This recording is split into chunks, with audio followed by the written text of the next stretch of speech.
In the political commentary space, there are few as detested and as untrustworthy as Jeremy Hambly. He is Schrodinger's grifter, wealthy when there is doubt about his net worth, yet poor when fundraising through the guise of desperation. $80,000 in equipment. I've got $300,000 almost floating right now in debt. I'm saying I make well over $1 million a year just on coffee. Jeremy has an extensive history of... You make over $1 million a year on coffee. Is that gross or net, pal? What are you making in profit? Oh, you're making $1 million a year, huh? How much of that is left over after you pay expenses, pay employees, pay shipping, pay all your overhead costs? How much? I doubt much. Fundraising for every facet of his business, but also a history of videos displaying his over $10,000 RC track with custom baseball mixed dirt, his $10,000 in trading card packs, which he opens live, and his salt. Oh, it was more like $20,000 for the trading cards. And yeah, there is the famous $50,000 aquarium. And he let all the fish die, by the way, just to impress us with how wealthy he is. He's so wealthy he can let the fish die. Water fish tank, devoid of living fish, but not of aggressive monetization. Here is the fish funeral fund. Coverage of Jeremy's spending habits is often coupled with stories of his struggles with irritable bowel syndrome and his penchant for urinating around his home. When you have no mortgage on your beautiful home, you can pee in it wherever you want. And the But you do have a mortgage on your home, and it's $10K a month. He must be talking about his old home before the recent... Casa de Hamley. The fact that they think this is some kind of own is weird. It's never something I denied. The combined decline of viewership, revenue, and respect for him have induced more outbursts, furthering his decline, and increased interest in his history, which he desires to conceal. So who is Jeremy Hambly? What truly motivates him? And why does he have over 10 channels spread across his nearly 2 decades on YouTube? What motivates this guy is money. That's it. I think he just cares about making money. I don't think he has any strongly held beliefs or convictions. I think his motivation is... Mammon. I think he just wants to make money. That's it. An important part of grifting is to sell with confidence or with purpose, not in the belief of the product, but for the sake of personal gain. Jeremy Hambly in the 2000s discovered that he was seemingly good at 2 things: computer repair through his employment at a computer repair shop and persuasion. This is the type of skill that I had realized working fixing computers, that I was good with people. I was good with sales. I was good with relationships. I was really good at relating to people. Is he good with people, though? Didn't he say he doesn't relate to other people and he can't connect with them? I mean, I guess he could do so on a superficial level. Jeremy, in enrolling in management computer systems courses at the University of Wisconsin-Whitewater, discovered he was not good at 2 things, just one. It was really just hardcore coding, which I'm awful at. Jeremy struggled with his programming classes, often skipping classes to instead stay home and drink. In a single semester, he was placed under scholastic probation as his... By the way, the people that are good with people go into things like coding and such. grade point average dipped below what the University of Wisconsin-Whitewater was willing to accept. Jeremy, through a tribunal, was given a chance to explain why he should be allowed to return to the college. He nearly flunked out. He had to beg him to stay. What a loser. I decided to go into my tribunal and say, like, look, I'm changing my major. I think I'd be really good in marketing, and here are the many reasons why. So he spent how long in college and then had to change his major? So they got 6 years of money out of him instead of 5? Yeah, of course they let you stay, pal. They wanted more of your cash, you big dummy. So said, I'm having problems with my girlfriend and being away from home because I knew how to play on people's heartstrings, you know? Jeremy's emotional... Yeah, because you're a master manipulator, yeah. ...complete worked. He returned to the school to study marketing. Jeremy was refining his craft, claiming that he excelled in his marketing courses, eventually graduating with a Bachelor in Arts in Marketing in 2005 and a Master's of Business Administration in Marketing in 2007. It was the same year that Jeremy created his first YouTube channel, combining his college degrees and his experience with computers. I thought they were internet marketing degrees, so they're just general marketing? Okay. The first video in our series, From the Eyes of a Computer Tech. Be Your Own IT was a channel primarily made to convince viewers to visit Jeremy's website, BeYourOwnIT.com. In both areas, Jeremy heavily promoted his personal computer repair courses, laptop repair courses, and even a guide on how to start a computer repair business. Eventually, he would sell the physical tools needed for computer repair. Among the hundreds of videos encompassing guides, general information on computer components, and advice, few would be archived. The videos... Were those the repair kits that he paid $8 for and sold for $75? Wow, Grift didn't even back that. ...that would haunt Jeremy for decades. At the office this week, we had a situation where one of the techs came across some pictures on a customer's computer that were of the child pornography variety. I don't really know if there's any exact way to put that. The point of this video is just to remind people that, you know, as techs, we read your emails, so to speak. I'm not saying it's right. I'm just saying it happens. So if you have things that you don't want computer techs to see, you know, maybe change the folder name when you take it in if you can. While some would see this video as informative in how computer techs have access to users' personal information, others would, eventually, view this as Jeremy, per his specific example, advising predators on how not to get caught. For the time being, this video was buried under popular tutorial videos of questionable quality. Jeremy soon moved on from this channel, not from disinterest, but rather the interest of who Jeremy claims was a venture capitalist, or VC. Some VC guy bought that channel from me. You mean the guy that you said was your employer, your boss at the time? You've said this in the past, and he bought the channel from you because he wanted you to work on other projects that were more important to him? So he paid you $200,000? And I think I got $160,000. So I got a big check. This was when I was 20. This dude can't even keep track. He can't even keep track of his lies. I don't know, 22 years old, 23 years old. Side note, it is impossible for Jeremy to sell that YouTube channel at the age of 22 or 23. With his year of birth being 1983, it would have placed the transaction in 2005 or 2006, a year or two before his channel was even created. Regardless, Jeremy's claim does seem to hold some merit, as early as... He also said that he was getting like $3K in ad revenue from that channel. And in 2006, there was no ad revenue. I don't even think Google owned YouTube at that time. As 2011, there were different hosts on the Be Your Own IT channel. With this potential transaction, the possible selling of the Be Your Own IT channel, something changed with Jeremy's outlook on YouTube.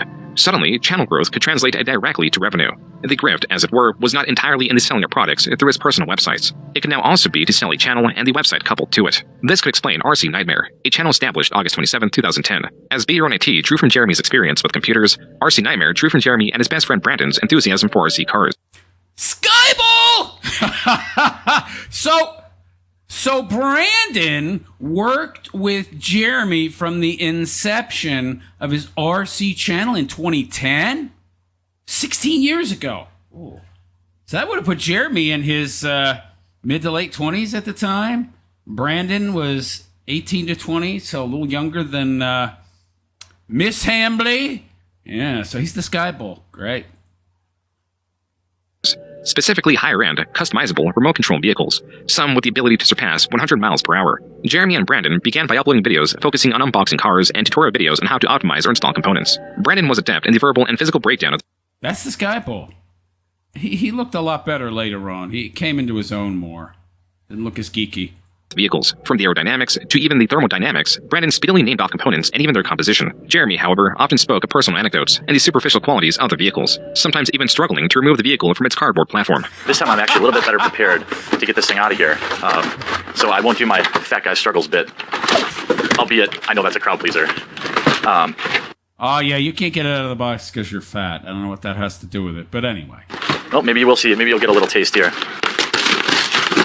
Brandon's videos of this sort often outperformed Jeremy's. Regardless, there was not as much demand for information. 1.4 million for Brandon's and 55K for Jeremy's. On remote control vehicles as there was computer repair. Naturally, this was an issue. Without significant traffic, Jeremy could not grow his accompanying website rcnightmare.com, making it both difficult to sell and more difficult to bring advertisers onto. While Jeremy did utilize his tested strategy of nearly daily uploads, he also found a new way to boost both his channel's growth and his website's growth, even if it was artificial. Every 250 subscribers we get on YouTube, we're going to give away a truck, up to 10 trucks. If we get all the subscribers in the next week, we'll give them all away this week. All that we ask is that you subscribe to our YouTube channel, come over to our forum, have at least 10 posts in the forum. Now, these can be questions, comments, or answers, and reply to one blog post. That's it. So you gave people free crap. Strategy appeared to have worked. Jeremy announced the winner on November 16, 2010, and a different set of winners in January 2011. 117 participants amounts to over 1,000 forum posts. Just 1 month later, Jeremy made another RC-related channel, focusing on RC discussion with both Brandon and Jeremy present. And in June, Jeremy promised free t-shirts to any user that reaches 100 posts on the RC. Geez, he was even a slob back then when he had hair and didn't have to wear a hat to hide his receding hairline. Good Lord, pal. So slovenly. Nightmare forum. These are likely the same t-shirts that could be purchased on the website. Separately, and still in June, Jeremy was running yet another giveaway. Rather than focusing on forum posts, the condition to win was based on referrals, either to RC Nightmare or Friend of RC. Not included was the third channel in the expanding network, under RC Flight School, covering remote control planes. Following this pattern, the RC Skipper channel was created on July 1st, covering remote control boats. These channels, relative to RC Nightmare, saw very little growth, possibly due to their lack of uploads. Though RC Nightmare would see some monetization through advertisements and an online marketplace the following year, Jeremy evidently grew weary of solely focusing on RC vehicles. This explains the existence of score10bucks.com, a website run by Jeremy. It is also tied to this Twitter account under his name, Jeremy Hambly. As for the website, Jeremy appears to have been drop shipping select DVDs. Quote, here's what we're doing with our advertising budget. Instead of building tons of websites to promote these DVD releases or buying up ad space, we spend our budget on $10 gift cards to a major online retailer. Everyone likes free money, and getting $10 for buying a DVD is essentially getting a DVD for free. Unquote. This website, apparent from the lack of updates, was abandoned the same month it was erected. Jeremy, unrelenting, created yet another website known as Marketing Sheriff. As with Be Your Own IT and RC Nightmare, this website had a forum, accompanying tutorials through the Marketing Sheriff YouTube channel, and offered one-on-one consulting. Quote, Marketing Sheriff also hosts high-level online marketing video lessons, elite contract negotiations, and members-only forums of experts to get your questions answered right away. The Deputy Program is a group of the world's top-performing online marketing, design, contract negotiation, and all things business-oriented. Unquote. According to Jeremy, Marketing Sheriff in focusing on servicing higher-end clients would be his main revenue stream. Similarly successful was MTG Headquarters, a channel based on the popular trading card game Magic the Gathering. What's up, guys? Jeremy and Brandon here from... So he's got to know something about marketing. He can't be a total dullard. I mean, if he was a total complete dullard, he wouldn't have achieved any success at all. So the proof is in the pudding. I will give him that. MTG Headquarters.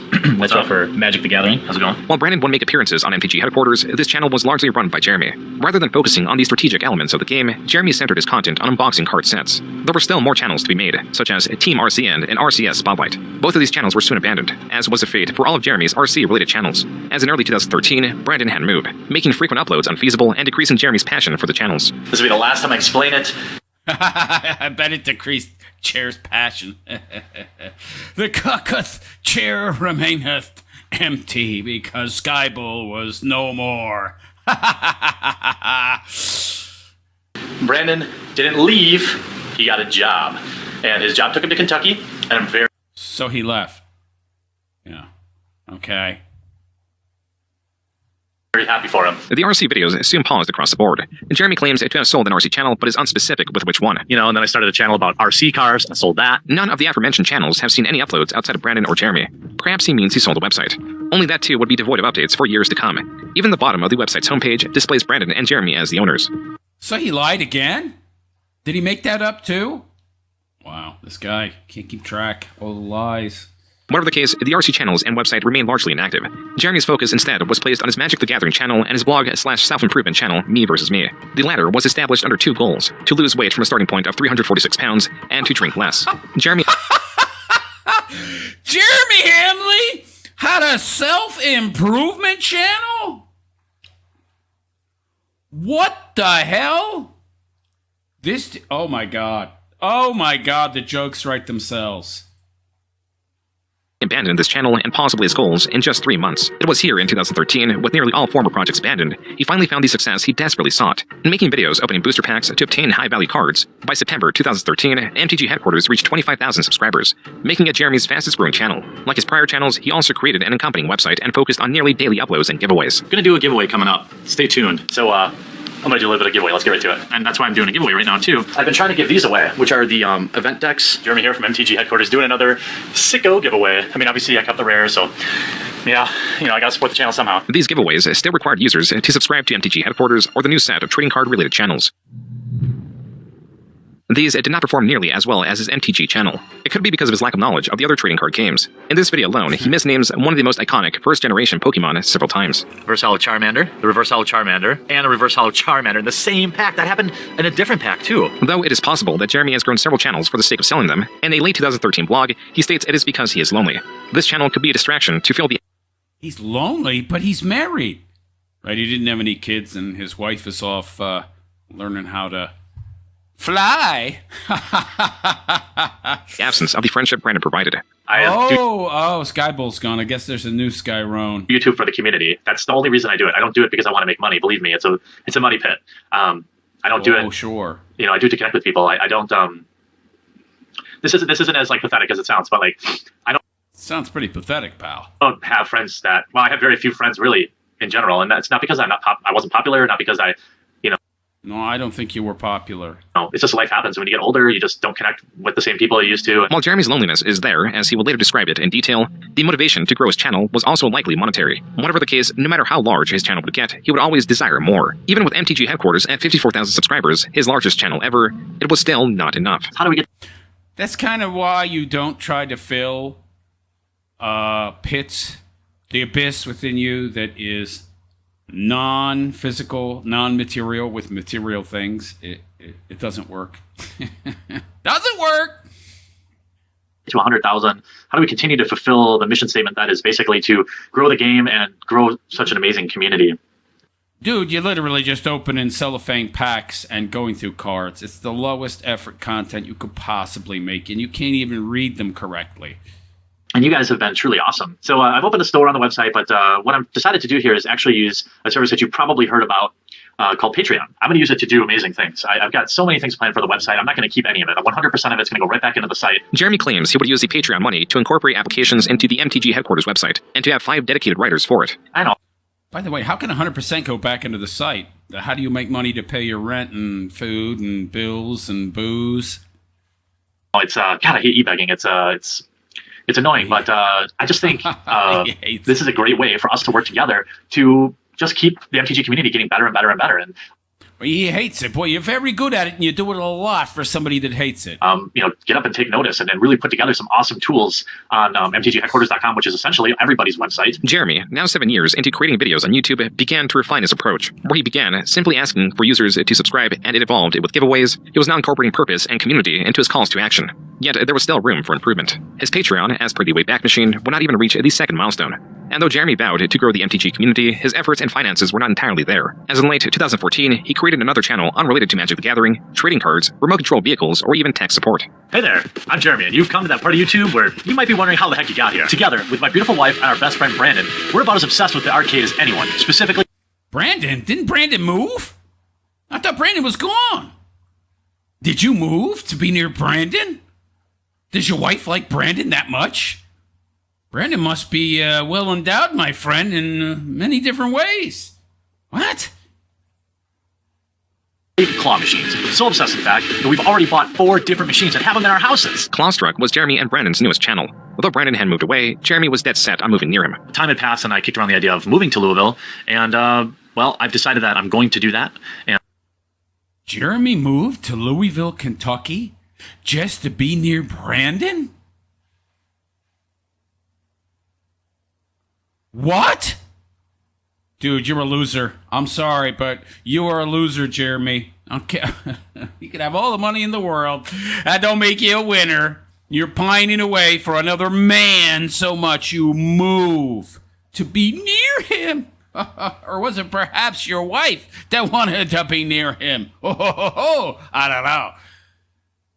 And I'm looking for a home there, and it's going to have a big yard, one that I can put RC track in. For the time being, in early 2015, Jeremy set his sights on yet another project. Not a website or YouTube channel, but an application he named Game Finder. The word Finder is missing an E in the same style of Grindr, the location-based LGBTQ dating app. Likewise, Game Finder was an app for its users to find one another. The criteria were the games users sought to play in person. Jeremy managed to raise $30,000 for the app's development on Kickstarter, and it released just 3 months later. This isn't a dead application whose owner is cashing in. In fact, the next pro is, in addition to being free, Game Finder currently is without any ads or even an upgrade cost. That was the professor from the channel Tolarian Community College. Like Jeremy, the professor runs a Magic the Gathering-based channel. This is someone that Jeremy met at a convention earlier in the year.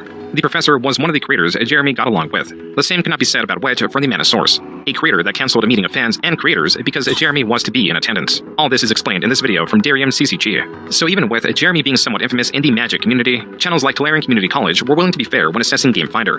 While the professor praised the app's lack of advertisements or predatory monetization, his complaints echoed the major issues users had with the app, describing it as simplistic and lacking in features. While Jeremy was aware of these complaints and sought to add more social elements to the app's main plight, according to Jeremy, was that it never hit critical mass. It was never able to reach a wider audience on launch day, meaning users would download the app to find few people online. Jeremy claims the app also had budgeting issues, such as spending too much on rewards for Kickstarter backers and too much on the development cost of the app, claiming to have spent $10,000 to $20,000 more of his own money to market it. If what Jeremy says is true, then MTG Headquarters would be more to him than a device for monetary gain. If anything, Jeremy was building a sort of reliance on YouTube. There was something about seeing his channel grow that would excite him, but that gave him purpose. This could explain the ever-increasing giveaways, and why he has yet to sell this channel. If growing the channel gives him purpose, then what happens when the growth slows? When the video's earnings begin to drop? The answer is this sort of video. Earnings are lower now than they were a year and a half or even 2 years ago, I think, for at least for my channel. And I know if you watch guys like Brian or Wedge talk about it, it's the same thing. True for them and true for all YouTubers. Everything on this shelf is going to be given away to patrons. Each month I'm going to host several giveaways where any patron will just, win it from, even if you back for $1, you're eligible. I never started this channel with the expectation of making money. Oh, that's a lie. Why else would you do it? We've seen from recent events, that's what motivates you. I mean, that and the dopamine hit you get from attention and validation of randos. I think opening several $5,000 beta starter decks will tell you that. Whenever Jeremy's channel begins to lose traction, he does whatever it takes to keep it growing. He increases the amount of giveaways, pleads with his audience, all while claiming that this is not for him. It is for his viewers. This early 2016 vlog on MTG Headquarters is key to understanding his potential true motivation. I never had any stress or anxiety, nothing until I was like in my mid-20s, and bam, panic attacks every night.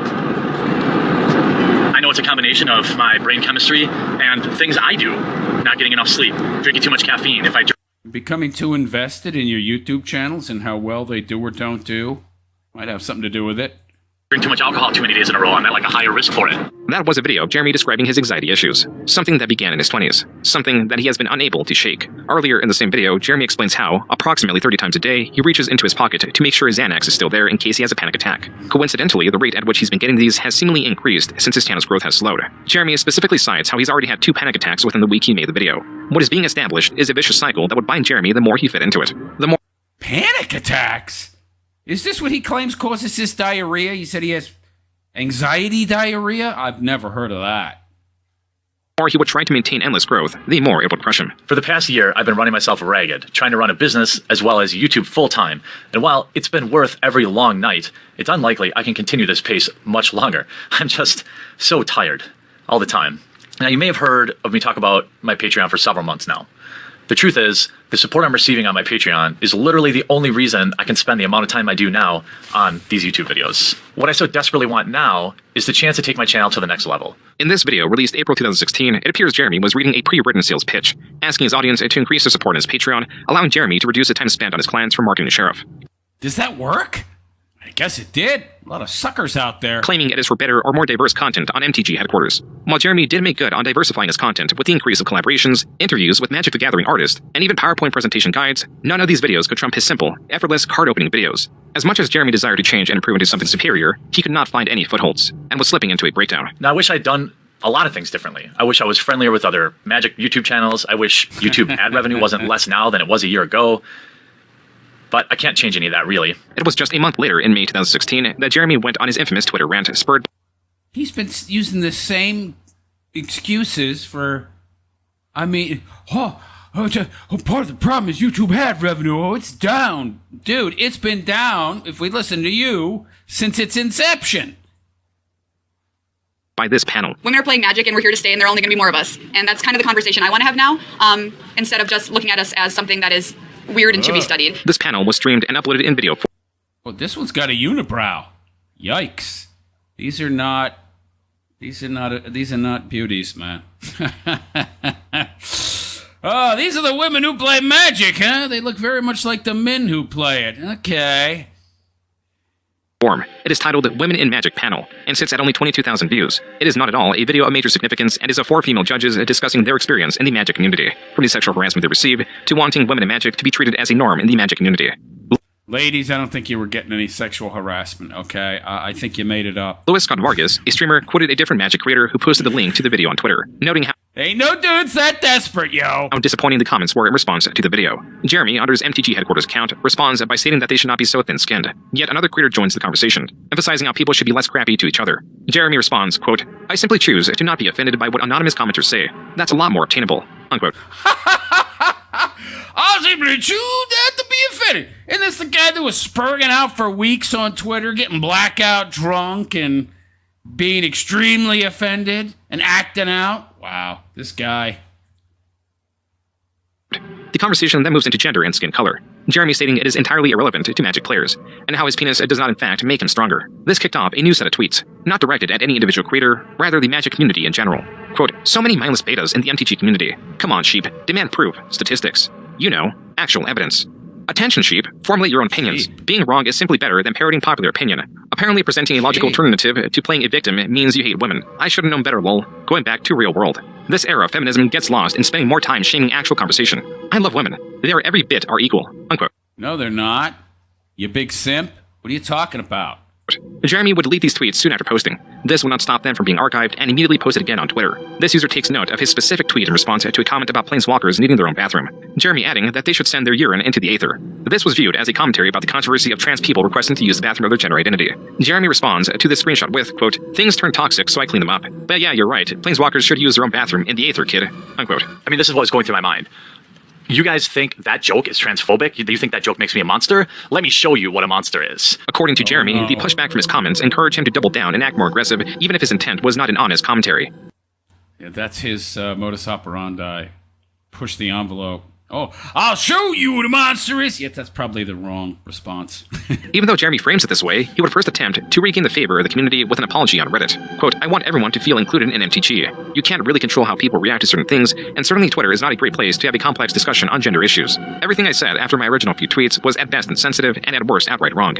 Again, I am sorry. Unquote. This post has exactly 100 comments and 0 upvotes. The comments cite Jeremy's passion and specificity behind the deleted tweets and are distrusting of his apology. Some are even noting how often Jeremy is editing the Reddit post. To this specific comment, Jeremy responds, quote, yeah, it wasn't reading right. I'm not good at writing, so that's why I do videos. I am just trying to apologize, and the comments keep saying it's not good enough. Unquote. Yeah, you're not good at doing videos either, pal. Jeremy would address his tweets in video form. You know, drama over. Don't be a dick. I thought, I guess maybe I had to say that, but from what I'm seeing is you all just basically know that, you know? It took about a month and a half for Jeremy to begin right where Even here, he looks so much more clean-cut than he does now. Jeez. he left off. On Twitter, he changed his display name to MTG Shitlord HQ, derisively called Wedge the Hamburglar. On his personal account, stated Wedge is a cancer, has 0 original ideas, and steals others' content, and tweeted even more, stating, quote, alpha personalities are the ones making all the money in MTG. This guy talking about other people stealing content? Wow, that's rich. Talk to any vendor. They are capitalizing on your beta-ness. The MTG community is not ready for truth. Cucks and white knights drive the entirety of the narrative. Wizards, discrimination is guaranteed if you have a conservative mindset. Community discrimination also guaranteed. I mean, dude, you are not a conservative. What are you talking about? Look at their community team. Every one of them is a leftist. Don't be a beta lotus, folks. Be an alpha. Unquote. Jeremy changed his... Dude, you are not an alpha. You are easily manipulated, controlled, triggered by other people. They own you. That's not an alpha. Display name again the following week, this time to make magic dank again, and tweeted, quote, straight truth, the reason you can't trust me is easy. I don't need your money like other top MTG channels. Simple as that. Here... Yeah, you do, pal. Yes, you did this a while ago, before you supposedly became a millionaire! Yeah, you're not a millionaire at this point, pal. Here's the thing about my fellow shitlords. We have real numbers. Some would like to believe everyone who plays MTG is a snowflake. Nope. Unquote. In August, continuing this escalation, Jeremy announced that he had blocked many people on Twitter. Back to his personal account, Jeremy posted pictures of his guns in response to riots happening in his area. Finally, Jeremy, on his MTG Headquarters account, states there are no good-looking females or males with personality, and that the vast majority of MTG YouTubers have subpar production quality and are... Well, dude, you are not good-looking. You're overweight. You're drunk. You're smelly by your own admission. So I don't know what you're talking about, pal. Yeah. boring. On the Magic TCG Reddit, users commented on Jeremy's ongoing rants. One former creator blames Jeremy for why he stopped making videos, specifically due to how Jeremy's low-effort pack openings flooded YouTube, potentially burying their higher-effort content. Other commenters shared the sentiment and denounced Jeremy, deeming his content as low-effort garbage that is composed of opening packs of Magic cards. The following month, on September 8th, Jeremy released a 28-minute video addressing his ongoing controversy, saying that he needs to clear his name while claiming Reddit is a hate fest, displeased in how Reddit mods are not policing comment sections enough, causing what he calls witch hunts directed at him. In this video... Wait, they're not policing! I thought you weren't a snowflake! I thought you were not a special snowflake and you had a thick skin. Now you need the comments to be policed. Yeah, okay, pal. Jeremy states he takes no issue with trans or gay people, or any similar quality for that matter. Jeremy appears to be trying to de-escalate the tension between him and the Magic the Gathering community. And it worked, or so he thought. On September 9th, Jeremy posted 2 videos containing spoilers for an upcoming Magic the Gathering release. This is information from a PR firm working under Wizards of the Coast. The creators of Magic the Gathering often delivered to select content creators as a way to excite their audiences for upcoming cards. These videos performed terribly compared to Jeremy's pack opening videos. But the significance of this was not that it was meant to garner viewership, rather it appeared that Wizards of the Coast was extending an olive branch to Jeremy following his de-escalation. It was only when the spoilers were allegedly posted to Reddit that Jeremy, and to that extent the Magic community, was notified the spoilers sent to Jeremy was done so by mistake. While the original post does not appear to be archived, this Redditor quoted the Magic the Gathering employee on the matter. Quote, "We don't reward the behavior this channel exhibits. When we preview sets, we provide a handful of cards to our PR agency to use with outlets who aren't part of our core audience. When one of these outlets passed on using these cards, they reassign the cards to this outlet without doing research and also without checking with us first. We would not have greenlit his receiving of these cards had they asked." Unquote. Here I was, feeling like a total moron. I sped it up to 1.6, and he barely sounds normal. I mean, geez, even 10, 15 years ago, this guy was talking super slow. To think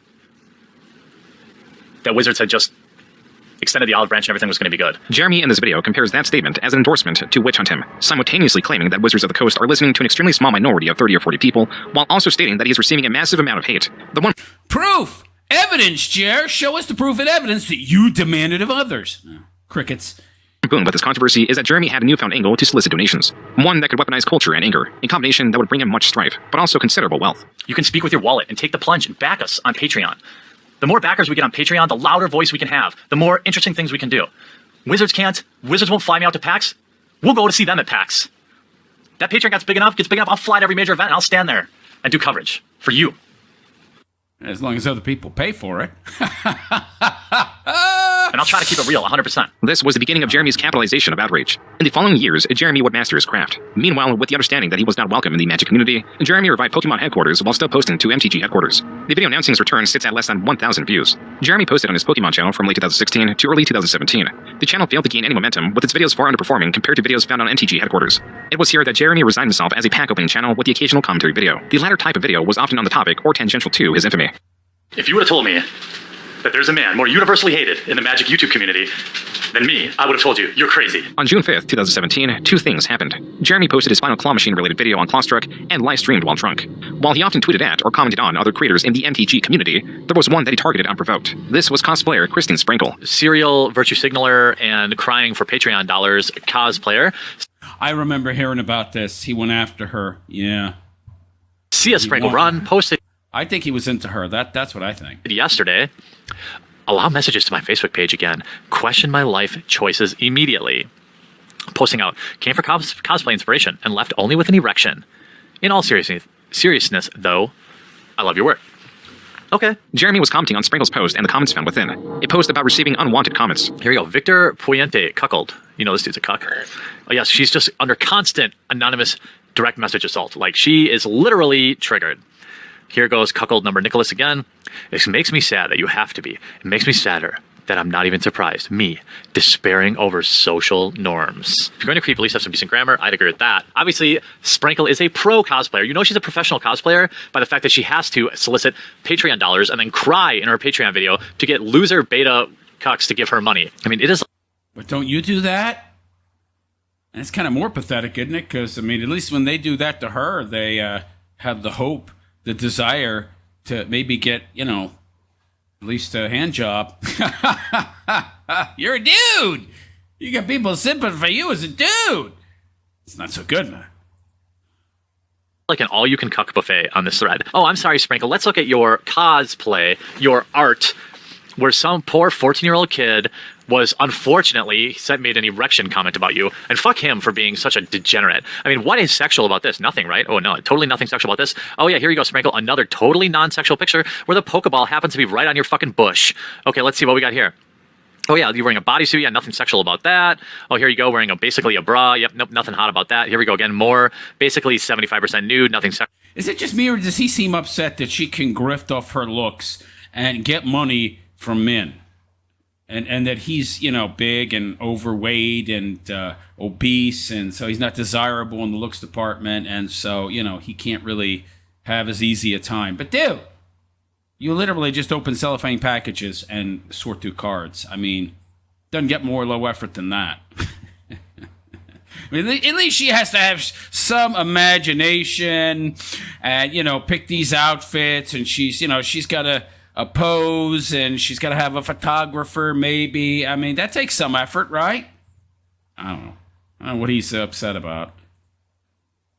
Sexual there. Oh yeah, look at a bodysuit. Yeah, I'm not going to sexualize you. I mean, fuck me if I'm going to say that I wish there was a little slut down here, you know, for me to, you know, for us to pleasure each other, you know, because that's not what your intent is. Jeremy ended up directing his audience towards Sprinkles. She's not bad. I mean, she's not that great either. And the one thing I can say is she's not overweight like you. And that goes a long way these days, because most women are. Twitter. If not his comments, then this is indisputable evidence of targeted harassment. Please, everyone on the internet, come and support CS Sprinkle Run on Twitter and let her know how totally unattractive and unsexual she looks, and how few Patreon dollars you're going to give her, and maybe she will avoid these digital rapes. Is he just envious that she's attractive and he's not? I don't know. This guy's... This was not the only time Jeremy commented on Sprinkle or her appearance. In this tweet, Jeremy refers to Sprinkle as a man. This Twitter user claims that Jeremy, in a deleted video directed at Sprinkle, stated, quote, "She's a dog, a 3 out of 10. I'd still do her," unquote. These comments all came back when in November 2017, Sprinkle stated that Jeremy, through MTG Headquarters, has made her life hell this whole year. She followed this tweet by announcing that she was ostensibly leaving the Magic community, also citing that she was going through a horrible breakup. Jeremy was immediately blamed for Sprinkle's departure. One day later, Jeremy published 2 videos. The first could be found on his newest channel, The Quartering, a channel that hosted commentary videos mostly commenting on the Magic community or media similar to it. The second was MTG Headquarters. These videos bring attention to the ongoing campaign to get him banned from Magic the Gathering, a campaign whose supporters were galvanized with the departure of Sprinkle. Commentary. Can you imagine how bad a person, how objectionable a human being you got to be to have this concentrated campaign to have you removed from Magic the Gathering? Oh my God. And creators alike were calling on Wizards of the Coast to take action, pointing out Jeremy's comments. Yet there was one often missed. A video in where Jeremy does not target a specific creator, cosplayer, or commenter. Rather, Mark Rosewater, the head designer for Magic the Gathering. I ran a similar scientific poll, and I even asked everyone to tell the truth. I said, hey, quick poll. How many of you did Mark Rosewater touch inappropriately? Parentheses, tell the truth, internet. Since internet polls are scientific fact, consider this your trial, Mark Rosewater. Now, I know he has me muted. That's fine. Jeremy created a poll insinuating that Mark Rosewater was a predator even after Mark had blocked him. This was Jeremy's attempt to discredit Twitter polls and also his response to Mark Rosewater citing a Twitter poll as evidence. Suffice to say, Jeremy had time and time again made himself known to senior employees at Wizards of the Coast. On November 26, 2017, the professor uploaded a video attempting to speak to the MTG community and reach Jeremy. He calls for de-escalation, for community members to stop harassing Jeremy and for Jeremy to stop his own campaign, even though he knows how unlikely that is. This video was far more comprehensive than any other video commenting on the ongoing scandal. Most importantly, it contained a great deal of evidence that Jeremy was persistent in harassing his online targets. Jeremy, just being fair here, just being reasonable here, do you think that when someone such as myself, and this is just one example, makes a reply to someone that says, oh, you lost a follower over Nazi punching joke, but you gained a modern follower, seems like you traded up, to make an entire video saying I advocate political violence? I received so many comments about Nazis and the Holocaust and my being one and what I'm doing, and you know, most of my family who died in concentration camps. The professor's video saw mixed reception. While it was tweeted for the amount of evidence against Jeremy, some creators took issue with the professor's presentation and the alleged scope of 2 years that Sprinkle was harassed by Jeremy when there only existed months, not years, of evidence of harassment online. It seems to me like the way you're presenting yourself just now and the way that you've made this video, you've kind of tried to make it look as if you're coming from an area of good faith when it's kind of obvious that you're just trying your hardest to virtue signal for what you feel is the righteous side. That was creator Count Dinkula, a creator that would later start a podcast with Jeremy. He encourages his audience to research this for themselves. Oh, this is the guy with the pug that did the hail? Okay. Advice that would go well to Jeremy's own response to the professor's video, not found on MTG Headquarters, but on The Quartering. Jeremy's video opened with the professor's minor comment about Nazi comments. Did you just evoke concentration camps to strengthen your video about mean tweets? Jeremy failed to engage with the overarching arguments that Jeremy is disruptive and that he encourages unwelcome comments. Instead, Jeremy chooses to comment on the professor's superficial qualities. I want to point out, look at how disheveled he looks, how he has kind of a lazy face, his hair's all awry. Is this guy for real? Are you looking in the mirror, Jer? The hell are you talking about, pal? Purpose, okay? This goes on for about 2 minutes. You look like you ought to be living under a bridge. Look at that unkept beard and hair, man. Your skin is all blotchy. Yikes, dude. People who live in glass houses should not throw stones, buddy. Jeremy fails to state anything of substance. It is then that Jeremy claims that the professor's video was so well researched that it must have been a collaborative effort. Jeremy then presents this theory as fact and states it as proof that there is a secret collaborative movement to smear him. Jeremy then reframes the professor's overarching argument, claiming that there is no evidence that he harassed creators like Sprinkle. Instead, there is only evidence that he is a quote-unquote asshole. To go even further, Jeremy claims he is a target of wide-scale harassment, and that Sprinkle failed to provide any evidence herself that she was harassed online by Jeremy, discounting any evidence directed towards her because she was not the one who sourced it. The difference... Wait a second. He's the victim? Isn't he doing exactly the same thing now? There's F-150 trucks pulling up to my house. There's people coming to my house harassing me. There's people calling my wife. My wife is in fear for her life. I'm in fear for my life. He's doing the same thing. He's doing the same thing now. Between this cosplayer and me, of course, is I actually showed the hundreds of messages I received. I showed the actual threats. I showed people sending me the names of my parents and their address. Jeremy, to discredit the professor and those against him, continued to claim there was no evidence against him, also insinuating he did not delete anything. There's evidence. But he must have deleted it. Or in this case, the professor insists I did. While Jeremy does delete evidence, as was made clear as far as a year ago during his first major scandal, allegedly, the live stream where Jeremy fantasized about a slot in Sprangle's morph suit and directed his audience to her Twitter page was taken down by YouTube under a community guideline strike, making it difficult to source larger portions of it. It also did not help that many of his Twitter accounts were recently banned. And while Jeremy questioned the professor or Sprangle receiving harassment or unwanted attention, he provides evidence of such a thing, but only against him, citing the negative effects the professor's video had on his channel. I have never blamed the professor for the barrage of hate that came my way after he made this video. 1,000 people unsubscribed from Unsleeved Media after he did this video. Jeremy goes as far as to insinuate that Sprangle It's not enough. Should have been more. is responsible for the harassment he is now receiving. At Christine Sprankle, who I think most humans would be infuriated at. Why? She posted a dangerously false tweet. He's still slow. Even at 1.6 speed, he's still slow. Let the hate mob ascend on me for going on 2 weeks now, and has done nothing to correct the situation. Though Jeremy claimed that the professor is a manipulator and failed to bring a shred of But didn't you create that situation that you expect her to now correct? Get out of here. evidence forward, Jeremy, in his video response, skips all the evidence presented. Notice how in Jeremy's reaction, the video inexplicably jumps. This is because Jeremy skipped from 4 minutes 24 seconds to 6 minutes 55 seconds, over 2 minutes of voice clips, portions of his removed livestream, and more than 10 tweets directed at Sprinkle or cosplayers in general. Jeremy does not acknowledge this jump, and it was not the last time he would edit around evidence. This next jump is even more egregious. Jeremy pauses the professor's video at 7 minutes 25 seconds. One more second, and he would have displayed the evidence against him that he claims does not exist. For the next 7 minutes, the professor shows countless tweets and video clips, all of which Jeremy skips, again not acknowledging that he did so, and picking up his reaction at 5 minutes and 1 second of a 20-minute video.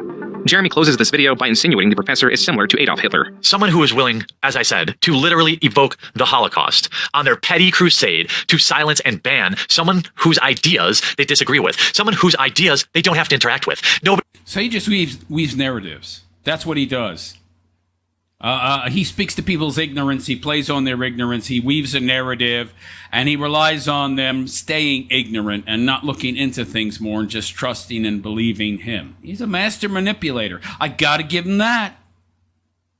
Nobody's forcing him to watch my videos. Nobody's forcing him to read my tweets. You know, Professor, you actually sound a lot like somebody from history that your family might be familiar with. Jeremy pressed on that there was no strong evidence proving that he had harassed anyone throughout this period, even selling a shirt in that theme, which he allegedly donated the profits of. Show me the receipts. You know what? I printed a t-shirt today that I think I'm going to link in this video, and I'm going to donate all the proceeds to whatever the most reputable men's shelter is in the area. So make sure you get your shirt with a fan draw. Are there any men's shelters where he is? Probably not. That's like an unheard of thing. Men's shelter. Get out of here. That's not a thing in America. What are you talking about? On face of me saying, let's show me the receipts. Jeremy did get the receipts. On December 7, 2017, he received an email from Wizards of the Coast notifying him that he received a lifetime ban. What does this mean? Well, I can't play in any pre-releases. I can't play in any sanctioned events. Sanctioned events? Magic the Gathering has sanctioned events. Okay? I can't play online.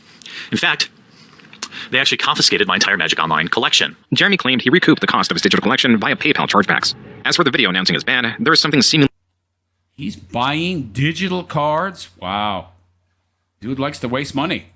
sinister at play. At 10 minutes and 20 seconds, Jeremy begins going through the evidence Wizards of the Coast sent him, then informed their choice to ban him. Notice, at the bottom left side of the screen, it is clearly stated that there are 12 attachments. Attachment 1 is a tweet where he calls Wedge the Hamburglar. Attachment 2 is presumably a joke about trolling a friend. Attachment 3 is a tweet about trolling that same person and the He's calling other people Hamburglars. That's hilarious. professor. Attachment 4 appears to be another joke about wearing a shirt with the famous internet cartoon frog Pepe to trigger people. Attachment 5 is what appears to be another joke that includes Pepe. Attachment 6 looks to be a joke about concentration camps. Attachment 7 is Jeremy alluding to a Magic player having a quote-unquote pedo smile. Attachment 8 is Jeremy in response to an accusation where he encourages R-wording individuals, responds by saying he would not even R-word the poster. Then, this is attachment 9 of 12. I love the ladies of Magic, but dudes who bring their girlfriends to stand over their shoulder every game are annoying as fuck. Teach them to play or go home. What's wrong with that? Am I not allowed to have an opinion? Am I not allowed to have an opinion? I mean, this is the evidence, okay? So this is what he does. He says things that are outrageous. He goes out of his way to offend people. And then when people get offended, he cries foul and plays victim. Jeremy plainly rants about this being the only evidence Wizards of the Coast presented against him. The screen then fades into his face cam. He failed to show whatever those last 3 attachments were. On the topic of deception is this screenshot of Jeremy defending himself in the third person, presumably failing to log into an alternate account to defend himself. It appears Jeremy is not being entirely honest to his community, and Jeremy has a possible motivation to be dishonest. You should subscribe to it so that I can send it to Polygon and tell them thanks for the press and all the new subscribers. Then you can just quietly unsubscribe if you don't like the content. So many of you are sharing these videos. People are I'm seeing them on Facebook. People are signing up on Patreon. This is crazy. How can I help? Well, I would love to be able to cover more of these games. I have a Patreon, where if you want to, say, throw a few bucks, that would go a long way. I have a one-time donation link to the war chest. That would help. All I can do right now is I set up a war chest on PayPal where people, if they choose to, please believe me that you don't have to. This is like literally the worst time to be shilling for this He's got the raccoon eyes even back then. Yo, man. kind of stuff. But it goes without saying that money is power. And I can make the promise to all of you that any money there or people that decide to back on Patreon, so many of you have already, and I'm so thankful for that, 100% of that money goes back into the channels. Jeremy's promoting of his Patreon was for You don't believe that? It goes in your pocket. Goes to buy an RC track with $10,000 dirt. $50,000 aquarium with no fish in it because you killed him.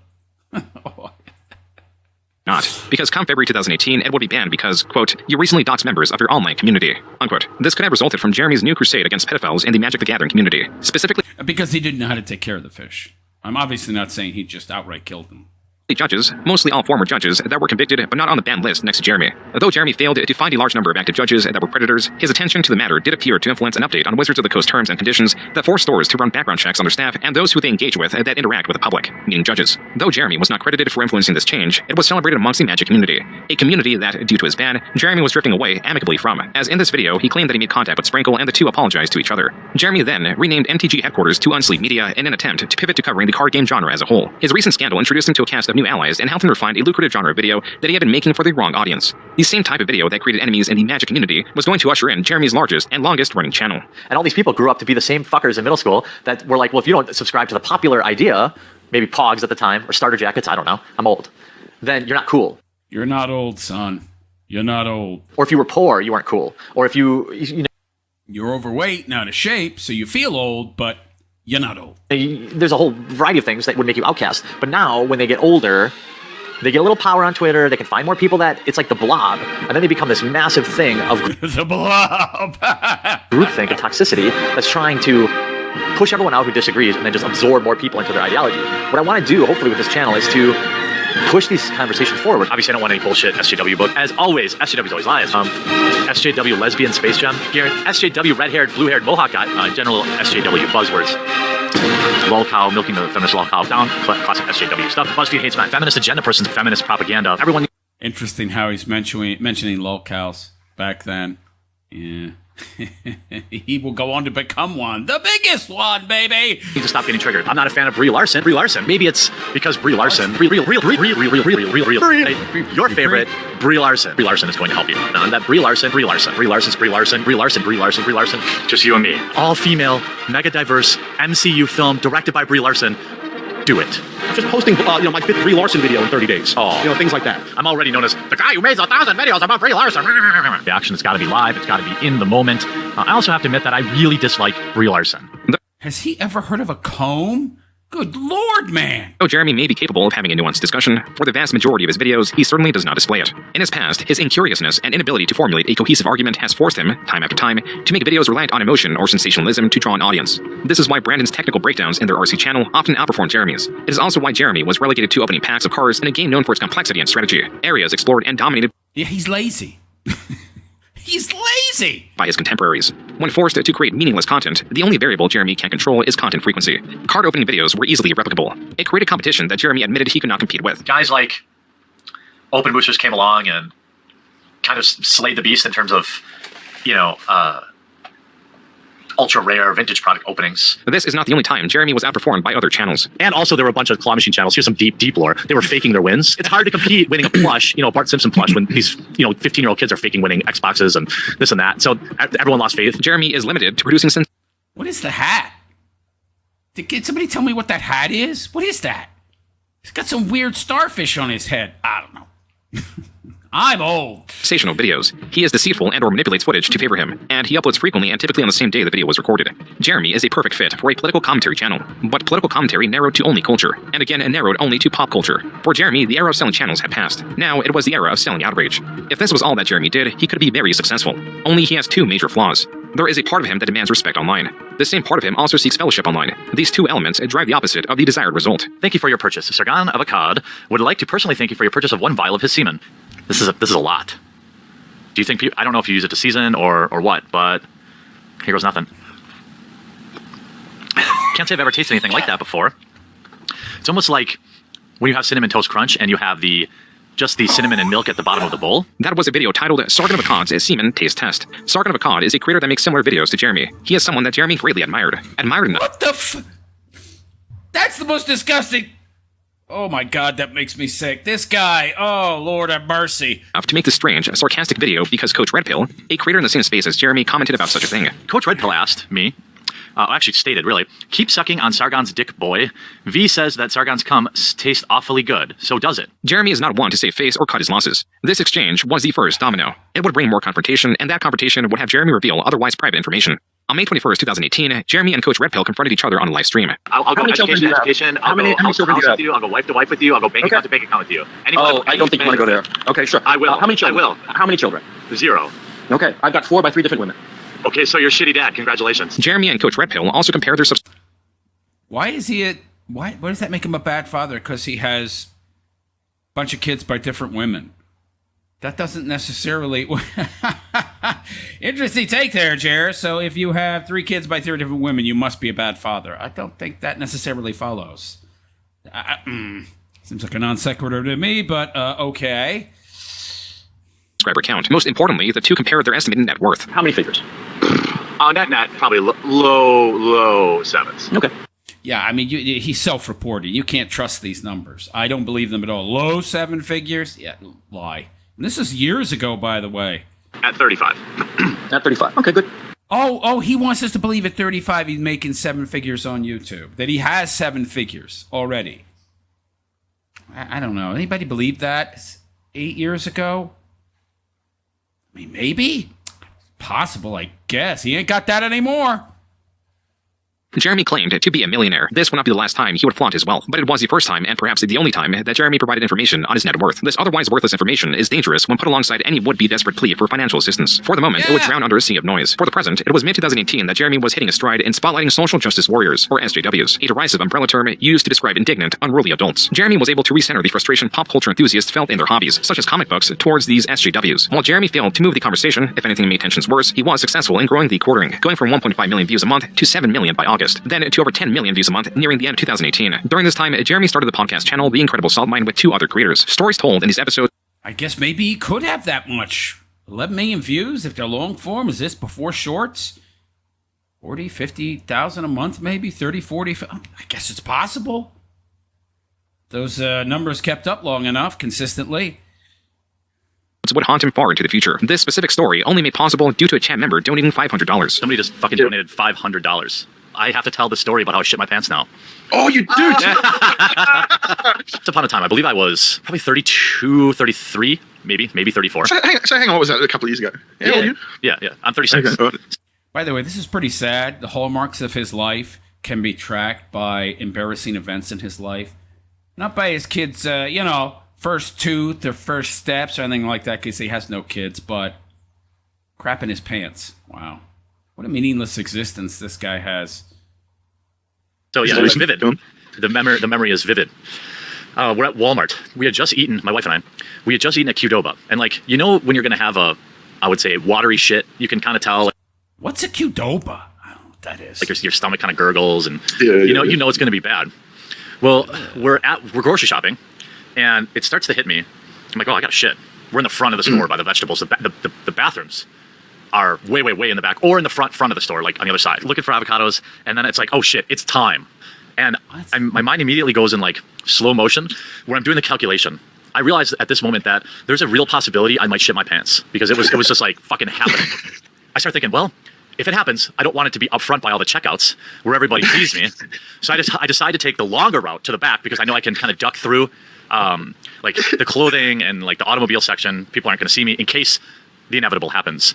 Mm-hmm. I hit the shoe section, which you guys haven't been at Walmart, but the shoe section, you're about halfway. You can see the bathrooms.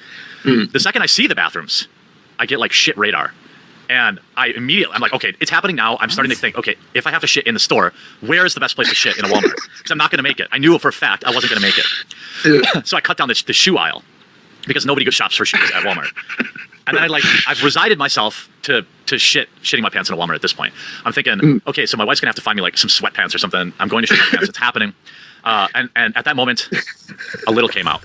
started running down my leg. God. And I like, oh my God, you know what? I'd rather than like kneel and accept my fate, I'm fucking going for it. So I hit the back wall. I'm on the home stretch. With each step, a little more is coming out. And it's running down my leg now to where it's like at my sock. I'm covered in shit. And I'm running like clenched butt. And I get into the bathroom. Were you leaving a trail? Were you leaving a green Yeah, there was a trail? little bit. There was a little bit on the ground when I was walking back. Yeah. There are a couple spots, yeah. And so I get into the bathroom. I open the bathroom door, and thanks to my quick thinking, I'm already taking my pants off. Look at the pug and buried in the background of the little Zig Hale pug. Whoever made this meme did a good job. Because I'm thinking, all right, well, my underwear, it's over. The underwear, those aren't coming home with me. But if I can save my pants, because I'm 6'5", 6'6", and a big dude. I'm not finding pants on the rack at the store. So I'm like, I gotta save my pants. So I burst into the bathroom. My pants are already half off. Shit's coming out down my leg. There's a fucking dude at the urinal, and he whips his head around. I said, dude, I'm shitting myself. Sorry. And there was shit all over the floor. Why did you need to know that? Yeah, I was taking my pants off. I thought he should know. And it wasn't like... Dude, I'm shitting myself. Sorry. Yeah. And at this point, it's just over. It's over. I get into the stall. Thank God no one was there. Otherwise, I was going to sit on the trash can. And what's left just exits by no choice of my own. It's the rest of it. Now I'm looking down. My pants are in the middle of the Walmart bathroom with several spots of shit. There's shit all over the floor in the bathroom. And this... Did the guy just scurry out, or is he... No, dude, this guy is a fucking hero, okay? He's a cotton-top black dude. I don't know if he worked there or what the deal was, but he fucking barricaded the door for me. He's like, I got you, dude. What a fucking hero. Yeah. He's like, I got you, man. He's like, no one's coming in. So then I begin the long cleaning process of having to take a 6'5", 300-pound man taking a bath in a Walmart sink because I had shit all over me. And at no point, by the We know it ain't no 300 pounds, pal. We know it's closer to 4. way, does my wife turned one way, saw me picking out avocados. 30 minutes later, she gets a text from me. I shit myself. She had no idea. She had fucking no idea where I went. She thought I was like mad and I left. It was like, because, obviously I'm like, look, I got to handle this. When you're covered in your own fecal matter. She's just following the trail of shit like fucking Hansel and Gretel. She had no idea where I even went. By the time I get cleaned up, I'm like, oh, I should probably tell my wife, what's going on. And I had like 30 missed calls from her. She had no fucking idea. By the time I get back to my wife, she's fucking pissed because she had to do all the grocery shopping by herself. I'm like, but I shit myself. And she's like, well, you're not driving in my car. So she there was obviously still poop spots on my pants. They were fine, but there was some splatter. Though the stream podcast where Jeremy told his story only got 30,000 views, retellings of the story would get considerably more viewership. On the topic of viewership, Jeremy began uploading 2 videos a day and began his crusade against celebrity Brie Larson, the actress who played Captain Marvel in Captain Marvel, a movie based on the Marvel comics. Jeremy covered the release of Captain Marvel while commenting on Brie Larson's own controversial comments. In his career, he's made 270 videos on the topic of or mentioning Brie Larson. Jeremy made so much money covering her that he dedicated a new shit to her. Every night before I go to bed, too. Just a little ritual. Appreciate you. Just want to hear, too. Appreciate you. Jeremy covered other evolving stories such as the exploitation of Stan Lee and the fall of Anita Sarkeesian. Yet neither of these were as lucrative as his coverage of Brie Larson. As with any of his other videos, Jeremy often poorly summarized articles, sometimes missing key information that made the point of his video moot. For example, there is this video uploaded in 2021. The headline partly reads, "On-screen killer Michael Myers is branded homophobic for murdering a gay couple in new film." But horror fans argue it is a sign of equality. This is an article about several tweets. I would think that this is ironic satire, but it's not.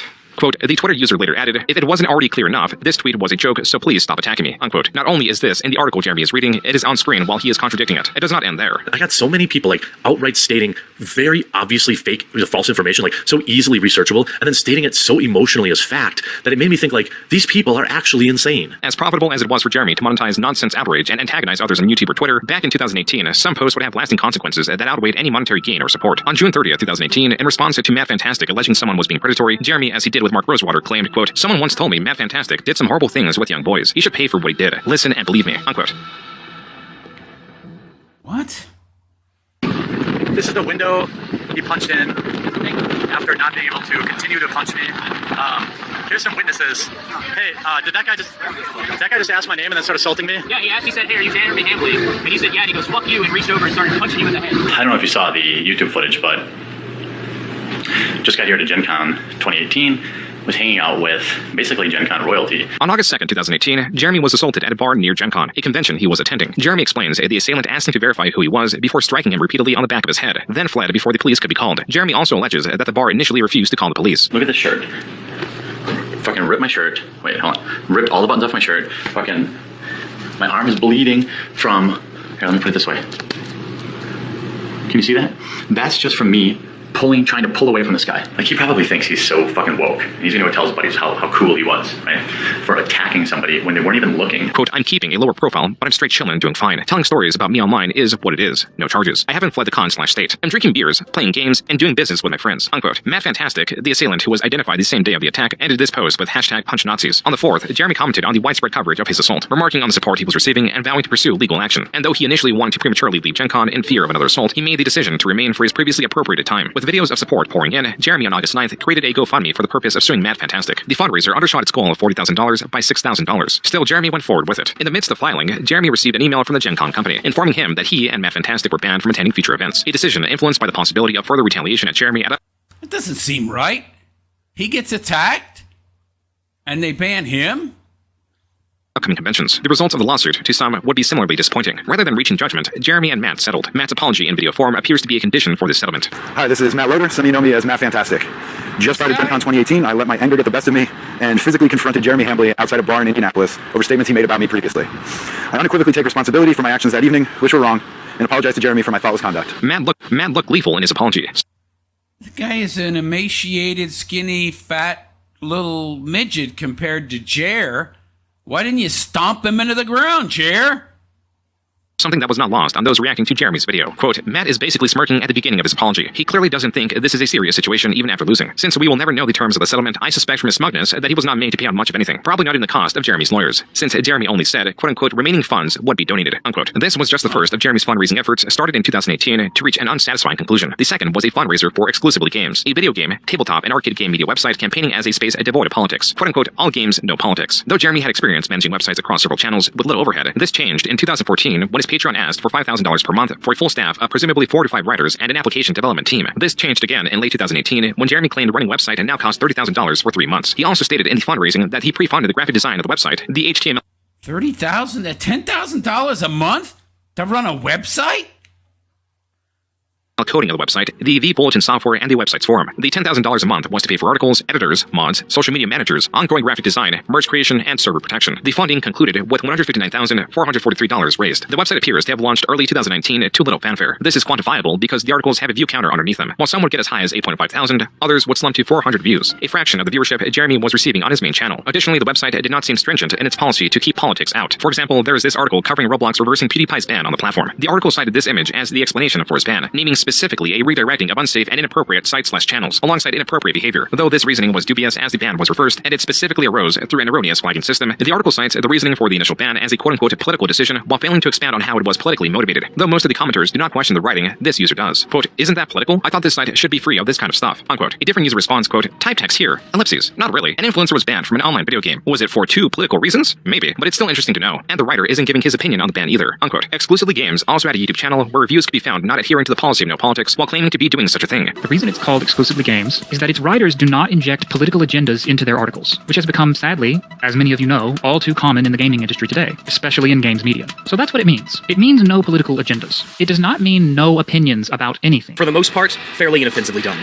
The game doesn't get political. There's no girl power or anti-male kind of attitude to the game, which originally worried me. By June 2019, the website was failing. The top articles were only getting hundreds of views. The same cannot be said for the quartering. Jeremy could be seen celebrating the growth on his channel in this video posted July 1st. My sponsors don't care at all about the fact that, about how many subscribers I have. They care. The only reason they reach out to me is because of my average daily views. That is why, even though many of my videos get 100 to 200,000 views, which is awesome, I'm still getting bombarded with offers. I could probably do ads every few days. Hey, dude, I don't. By the way, he doesn't get nearly that many views now. Between 25, 40,000. Don't have much money, but and I'm almost like, oh my God, I just wish I could refund that. I don't want people to stretch themselves to tip me. That's why I work my day job. That's why I'll never quit my day job. It keeps me grounded, and it keeps me in a situation where I don't have to worry about somebody who's just got a few bucks in their bank account tipping me. That just makes me feel gross. 6 months ago, the community rose up and worked together to bring to fruition.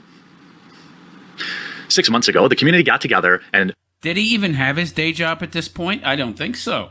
Brought to life, exclusivelygames.com. Quote, Exclusively Games July fundraiser. The website's monthly operating cost for an editor, news desk, and to pay the writers is approximately $10,000. I am seeking to cover 6 months of content. 100% of funding goes into the content. I, Jeremy, have not taken a dime and will continue to draw no revenue for myself. Unquote. This received $53,000, raising the total fund raised for the website to over $200,000. A fundraiser that came during Jeremy's best performing months so far, maintaining 20 million views a month helped by his upload rate of 2 videos a day. This likely influenced Jeremy's decision to officially leave. $20 million a month? of Unsleep Media, formerly known as MTG Headquarters. Jeremy applied himself to the quartering, not only embracing its growth, but also its trouble with demonetization. You know, it's not like 2/3 of my videos end up getting hit with the yellow check mark only after reviewing. By the way, I have over 1,000 videos. To get an idea about machine learning, I have over 1,000 videos, and maybe 2 of them were confirmed after manual review that they weren't appropriate for advertisers. Jeremy's frequent uploads were making it difficult to appeal the videos that were flagged as unsuitable for advertising. There was worse to come. YouTube It takes a while, basically. Sometimes it requires 24 hours and a human to look over them. Back when he said this and he was having problems, it was more of an issue than it is now. But yeah, it's a pain. Taking more control of its algorithm was reducing the effectiveness of subscriptions. Previously, being subscribed to a channel meant a notification was sent to the subscriber. This was changed and now required users to select a secondary option, the subscriber bell, to now be notified. Hey, did you cover this? Did you cover how Riot Games had this lawsuit settlement the other night? Yeah, I did a video 3 freaking days ago, but YouTube doesn't care. YouTube is not only not notifying you, but they're actively hiding the garbage. I don't care. There's some smaller channels out there. What happened to this Jeremy? He's so animated and active. Oh, booze, Xanax, SSRIs, mixing them. Got it. Who think it's funny when people out there are struggling and frustrated, and I get it. I've been there. It's okay. Make your content. But the fact of the matter is, this is exactly why I will never commit to making content full-time, because the YouTube system is completely, unequivocally, undeniably broken. Jeremy was also having problems with YouTube. It was a lie.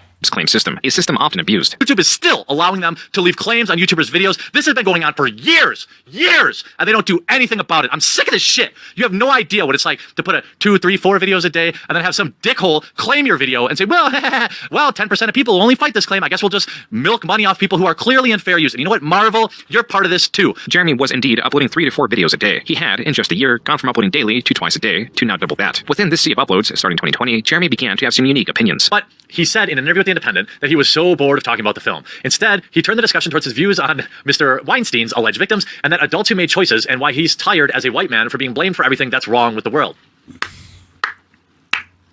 Perhaps just the ramblings of a man who is too old to care anymore, but nonetheless, there's a lot of truth in what he says. Now, there are how many victims in Harvey's life, and I feel sympathy for them, but Hollywood is full of very ambitious people who are adults, and they make choices. If you read between the lines here, what he's saying is people knew what they were getting into when they serviced the man, and they either, for better or worse, got what they had hoped or didn't. But nonetheless, as adults, they made their own decision, and now they're looking to blame everybody else for that. Harvey Weinstein is a former film producer, one convicted of R-word and sexual assault. Though Jeremy appears to be sympathetic towards Weinstein, he did not extend his sympathy to composer Michael Giacchino, who on February 18th, 2020, tweeted about King Kong coming back to theaters. In a reply, a user mentioned King Kong was Hitler's favorite film, to which Giacchino responded, "Fuck Hitler." Jeremy then quote-tweeted this, responding with, "And there we have it. Yikes." While it appears that Jeremy was taking offense to Giacchino's dislike of Adolf Hitler, Jeremy, after swift backlash, stated, quote, "The context is that it's another comics pro with stunning and brave takes like fuck Hitler. But you're not interested in that. That's why you didn't add me. You just wanted to try and smear me as a quote-unquote Nazi. Fucking clowns every time." Unquote. Jeremy continued to attempt to correct his messaging. Quote, "The context is obvious in the thread that it's another comics pro arguing with fans and making stunning and brave statements like quote-unquote fuck bad things. You don't care about truth though, just perpetuating lunacy."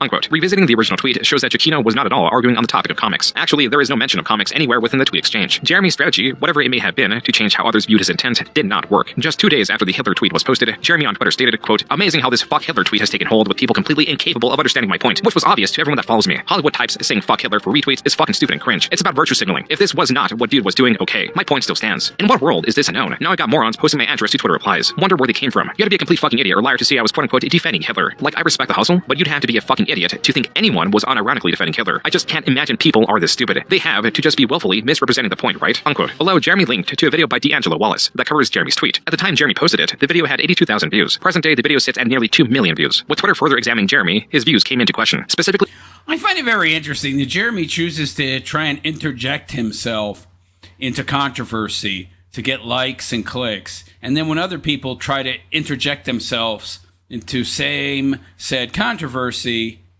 because it's involving him now, it's bad. Oh, it's bad. It's evil. It's wrong. Bunch of morons? Yeah. It's okay for him to do it. these 4 recent images. The first one is Jeremy stating that though he considers himself to be pretty progressive, he believes transgender people have an advantage in sports. The second is in support of someone who is labeled a homophobe, going as far as to call them a hero. The third shows that he believes that some transgender people transition as a trend, and the fourth is an image of 2 men kissing that is captioned with Jeremy stating, quote, "If you want to raise awareness, you have to make people want to throw up in their mouths," unquote. On March 12, 2020, Jeremy announced he deleted all of his tweets. This same day, Jeremy uploaded a video titled, "YouTube is destroying my channel and I have proof." I just to be honest with you all, I've been very, very stressed If YouTube is destroying your channel, why did they seem to like you so much that you can pick up the phone, call them, and get other people's channels banned without any strikes or flags of any kind?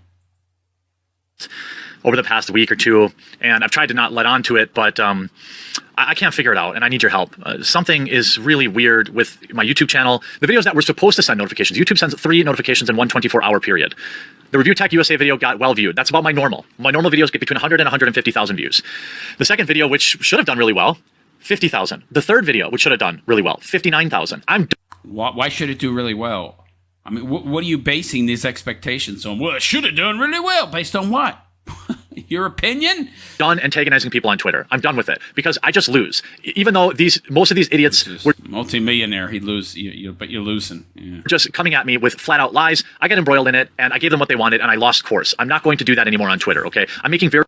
You do that all the time. What are you talking about, pal? You never learn. Very real changes. According to Jeremy's Social Blade, this is the dip he was speaking of. A viewership decrease of 2 million, going from 14 million in February to 12 million in March. My channel seems to be quarantined in some way that I haven't been able to detect yet, but is supported by all sorts of anecdotal evidence that I'm going to share with you to help share not just my videos, but other people's videos in this space. And I need. He observed that views went down. That's his anecdote. Yeah, you're boring. You're milk toast. You're not original. You're uninteresting. You have no charisma. I need you to give me feedback because YouTube is slowly killing us. They're slowly pushing out independent creators, which is why I have a BitChute, which is why I have a library account. I'm a founding member on Library, okay? I'm a financial supporter of Library and BitChute because I know this is what's happening, but we still have to fight back. And I'm sorry I don't have the energy, but I'm just frustrated and tired. Please.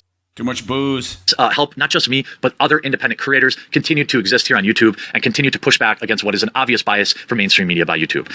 Yeah, unless they talk about you in a critical way, then they gotta go. Despite Jeremy's evidence that largely consisted of users not getting notifications for his uploads and petitioning for support on third-party platforms, his channel, per the Social Blade graph, jumped to 20 million views the following month, his best-performing month ever. This same month, Jeremy announced on Unsleep Media that he was returning to Magic, apologizing to Wizards of the Coast while also faking their apology to him. In this video in April, Jeremy claimed his return was not a ploy for financial gain. Instead, it was for when he needed to boost his mood. I view this channel as like a cathartic outlet for me, a place for me to go and just relax and turn off my brain and open some product again. Jeremy would leave and return to Unsleep Media multiple times in the following years, making it a useful tool to track when he is feeling despondent. His channel, with its improved performance, should not have brought him undue stress. Exclusively Games was a different story. Quote, I really am struggling with keeping Exclusively Games running. The monthly nut is nearly $15,000 and website revenue is trash. It was a website in a time where websites are dying. Do I continue? How does a website cost 15 grand? You must be getting soaked, pal. Who you got running it? To crowdfund it or admit defeat, unquote. Exclusively Games had sunk to the point that articles on the site's front page were not only lacking any comments, but also their view counts were so low that they were presumably not displayed. As such, the website closed in mid-2020. Jeremy later claimed that the website exceeded its $200,000 fundraised amount at the beginning of the year. I paid a severance to my video editors. I paid a severance to all the major writers, which I of course proved since then. A 1-month severance for some of the bigger salary people. Why did I have to finally pull the plug? Well, I had been paying for everything out of pocket since basically January, which was almost $10,000 to $12,000 a month, depending on which months, how many articles we publish in a month. The figure of $10,000 to $12,000 a month was different than the $15,000 Jeremy tweeted about. With 12 months of operation cost should have amounted to $120,000 to $144,000. On the website, QB Farms, a verified poster and alleged friend of Jeremy claims that Jeremy was not being too dishonest, that he did pay out severance, and Jeremy was mostly hands-off when it came to the website, and it was mismanaged to hell by infamous commentator Ian Miles Chung. Quote, after I left, Ian was eventually fired for failing in his duties and scamming Jeremy. To my knowledge, the site never fully recovered. Things behind the scenes often seem to be messy or disorganized. As for how a site with 200 grand failed, well, Jeremy wasted a lot of funds. On the site, mind you. I won't share figures, but the design team got paid exceptionally well, as did IMC, among others. I think Jeremy just got in over his head and trusted the wrong people. I don't have access to all that. All I know is that Ian was paid, I believe, $2,500 to $5,000 or so per month, unquote. Jeremy, at a later date, revealed that Ian Miles Chung lied to his face in claiming the website needed more support. Jeremy complied, and Ren, an additional quote-unquote employee, was hired. From what Jeremy gathers, Ren was an e-girl who Chung bought an iPhone 4 and was sending money to. When I confronted him over it, he had a mental breakdown, a bawling breakdown on Skype for stealing not my money, but your money. The people had backed the project. It was $645. He would have gone right on stealing my money, stealing your money, had I not figured. He hired a girlfriend or a chick he wanted to bang? Interesting. It out, okay? To add to Jeremy's financial strain, he was dropped by sponsor Dollar Shave Club in June. When he did not receive a reply from the company, he assumed it was because of his content. This is something he made a video on, titled, Sponsor Dropped Me for Not Being Woke. Goodbye, Dollar Shave Club. The following day, Jeremy tweeted, quote, after over a week, Dollar Shave Club replied on why they terminated my partnership after I uploaded a video about it. They claim that it is performance-related and shared the data with me. The data supports their claim, unquote. Jeremy was not having a pleasant time on Twitter, to the point that on July 27, 2020, he announced he was leaving altogether. Why would he assume that it was because they're woke? He's no evidence. Why would you just make that assumption? There could be countless other reasons. He seems to have a persecution complex or something. I don't know. A small channel anymore that really needs that video to go viral on Twitter to live. Right now, I'm concerned about being a better husband, better work-life balance, and removing... Better husband? Dude, you're a sucky husband. What are you talking about? You didn't give your wife kids? You spend all your time playing with toys and doing videos? Your wife needs a Sky Bowl, a Wisconsin Bowl? Dude! The toxic elements that are causing my hair to fall out at an increasingly rapid rate. On Twitter, I think that might be all the booze and drugs that you're mixing up, pal. there was much celebration. 3 days later, Jeremy made a video doing two things. He showcased these tweets of celebration and was adamant about having multiple gay dads. 2,300 likes. A lot of people hated me on Twitter. Also, I have 2 dads. I'll have you know I have 2 dads. One of my dads is black and gay. Also has this dad. I don't know. Maybe he has 3 dads. Someone makes sense to me. Now, this is one of my dads, all right? It took 5 days for the court. You mean the actual dad, the biological dad? Where's this gay dad thing coming from? Anybody know? To return to Twitter. Apparently not under Jeremy, but under his employee, Maggie. Then 3 days after that tweet, Jeremy was back Maggie's gone. Fired her. Couldn't afford her. tweeting as the quartering. Quote, yeah, I came back to Twitter. Are people not allowed to change their mind? Not very progressive. Unquote. This was tweeted on August 17th, 2020. The same day. Oh, so he said he was going to leave Twitter, quit Twitter. He said that a lot over the years, but he can't stay off. Yeah, one of Jeremy's most well-known live streams, much to his displeasure. You never know. Maybe I'm going to pee in my trash can down here. I don't know. My wife went out for pizza without me, and I'm angry about it. So I'm going to win this round, and I'm going to pee.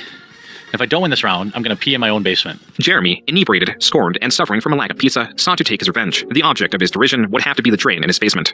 I got to pee so bad. I want to lose so I can pee, but I don't want to lose. I have to pee so bad, though. It's hard to describe how angry my bladder is. You guys don't know. It's going to explode. My bladder's going to blow. Get up! Get up! No! He's clearly drunk.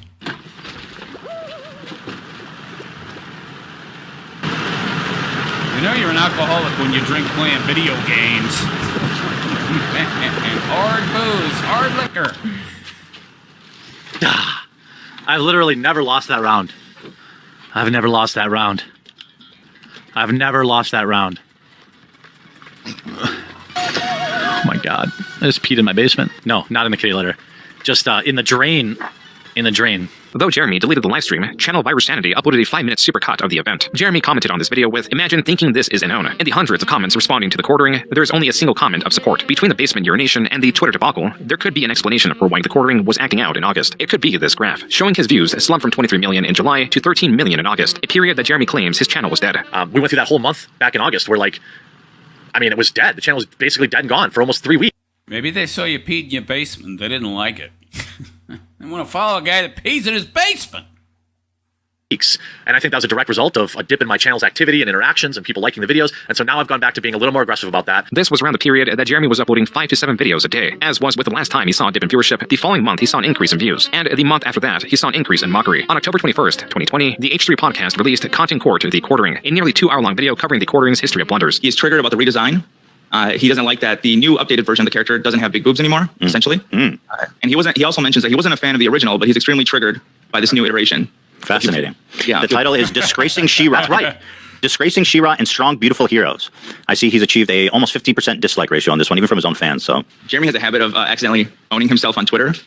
You use the word cuck.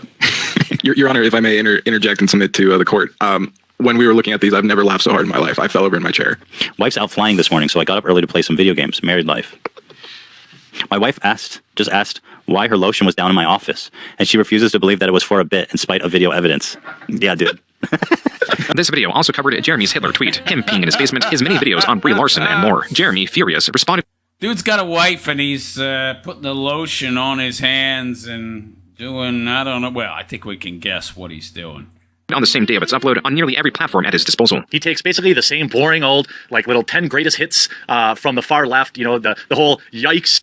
That's so sad, isn't it? He's got a wife, and he's got to put the lotion on his hands, and, you know. So sad, Jer. Why are you even married?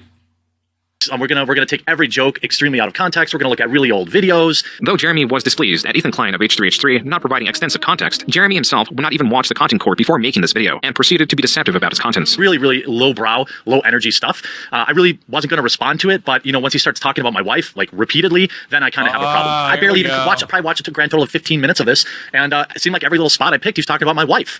My wife is somebody that remains offline, does not interact with anybody, and no, I don't believe she's fair game. Because he can't stop talking about my wife. I think he's probably jealous. I mean, my wife is a beautiful woman. She's funny and kind, and she hasn't been with Keemstar. It's sad how far Ethan Klein has fallen, and how he's just basically, he used to produce great content, and now he just lazily regurgitates content he read. That's you! Lacking in self-awareness yet again, pal. About other content creators. Jeremy would make it seem as if Ethan Klein was making disparaging remarks about his wife. The top comment reflects this and celebrates Jeremy's own comment, insinuating that Ethan Klein's wife slept with another creator. In the content court video that Jeremy did not watch, Jeremy's wife is only brought up when Jeremy brings up his wife. From when he urinated in his basement, to his comments about her disbelief that he was not using her lotion to masturbate. On Yeah, it's you bringing up your wife. Twitter, Ethan asked Jeremy for a timestamp for where in the content court he insulted his wife. Jeremy instead responded with, quote, Ethan, I appreciate the free promotion and your concern about my dick size, my sex life, and the lineage of my family. This video is defamatory and desperate. You and I both know if you were anyone else, this would be creator-on-creator harassment and a strike. You've fallen so far, unquote. Jeremy on the Incredible Salt Mine channel would admit to not watching this video once more. I didn't watch it. I didn't watch it. Now how can you complain if you didn't watch it? Who the fuck? 2 hours? 2 hours! It was in the stream that Jeremy clarified that, despite campaigning on Ethan and talking about his wife, he acknowledges that it was not any way disparaging. My wife, at many times, not like in a disparaging way, it just brings her into the conversation, which I find kind of shitty. Now you did watch it? He brings her in like in a negative way, in a negative way. As Ethan also brought up Jeremy's Hitler tweet, he now reframes it as being a joke, though the joke is not entirely clear. How the fuck are they so stuck on this? It was obviously a fucking joke. And like, this is the thing on Twitter. They said, what did you say again? I said, it was really obvious. Yeah, of course it was. It was like another Hollywood person said Hitler bad, and I was like, ooh, stunning and brave. And like, and then everyone's like, oh, he's pro-Hitler. Jeremy's co-host would join in on mocking Jeremy. Dude, don't do me like this. Don't do me like this. Brie Larson, set to last 24 hours. Oh, good, there's one. Right, okay. I'm just going to put the little stopwatch on my screen. I'm going to hit go, and then I'll talk for 10 minutes. As soon as that hits that 10-minute marker, it's 8 now. All right, okay. As soon as that hits 8 minutes, I'm just going to hit stop. Anyway, there's so much that I would want to talk about in regards to Brie Larson. Ding, 8 minutes. We can get into that another time. Thanks very much, guys. Like, subscribe. Goodbye. Another clip coming up next. I'll see you in a few minutes. To add to Jeremy's stress, though he was uploading more, his viewership was no longer increasing relative to how often he was uploading. Because you upload like fucking 4 videos a day. Yeah, 7 to 10 usually every day. Because I usually do like 2 to 3 on Midwestly too. I'm getting fatter, and like my heart can't be in great shape, because I'm spending so much time sitting at my desk, and like. But fuck, man, when it's like you get on that fucking heroin drip of AdSense revenue every single day, it's like. Fuck, it's really hard to get off it unless someone forces you off, like you quit cold turkey, like getting demonetized or something, Though Jeremy saw endless growth, the more traction his videos got, the more opposition he received. Just a day after the content core was uploaded, the quartering... He's he's an addict in every way. Food, drugs, validation, dopamine hits from the follows and the AdSense money. Wow, because he's got nothing going on in his life of any real substance. It's so sad. You almost feel sorry for him. Almost. Is a Nazi subreddit was created, a small but growing group of Redditors who greatly disliked Jeremy. Conversely, by the end of 2020, the quartering surpassed 1 million subscribers. Rather than focus entirely on covering articles, Jeremy continued to make videos giving attention to his critics. I got hammered on a Twitch stream once and peed in the drain in the unfinished part of my basement. Like, I don't even care about that, but these people are obsessed with it. It's hilarious. Like, look, when you have no mortgage on your beautiful home, you can pee in it wherever you want. And the fact that they think this is some kind of own is weird. It's never something I denied. Jeremy, on the Incredible Salt Mine, would admit to urinating in or on several more places. He calls me one night at like 1 in the morning. I happen to have people, I'm just fucking obliterated. And it's Mark, so I'm like, I gotta answer it. It's the first time he's ever called me. And so I go out in the garage, and I'm smoking a cigarette while I'm talking to him. He can hear me smoking. He's like, oh, you smoke? I'm like, oh, I felt judged a little bit. And then I had to piss so bad, but there was like music and everything else going on in the house. So I just start pissing in a bucket. Like there's a 5-gallon bucket in my garage. I start pissing in a bucket, and a dude comes out. My buddy comes out. He's like, what the fuck? You're pissing in the garage? All I hear is like a 10-second silence from Mark. Mark's like, do you need me to call you? Do you want to call me back? Like, no, he's just joking. He's just joking. I'm not really pissing in my garage. Why do you keep pissing in random parts of your fucking house, man? My wife, like, sometimes, like, I get home late on, like, dart night. It's like, I usually get home, like, 1 in the morning, and I've been drinking since, like, 5 or 6. Is everything this guy does lazy fat guy hobbies? Darts? And then I take the dogs out when I get home so then I can sleep in a little bit longer. And then, like, oftentimes I'll be standing out there with the dog who's peeing, and then I'm also peeing. And then she, like, got up one night and saw me out there taking a leak next to the dog who was also taking a leak. She's like, gross, why don't you just come inside? I was like, what do you mean? so?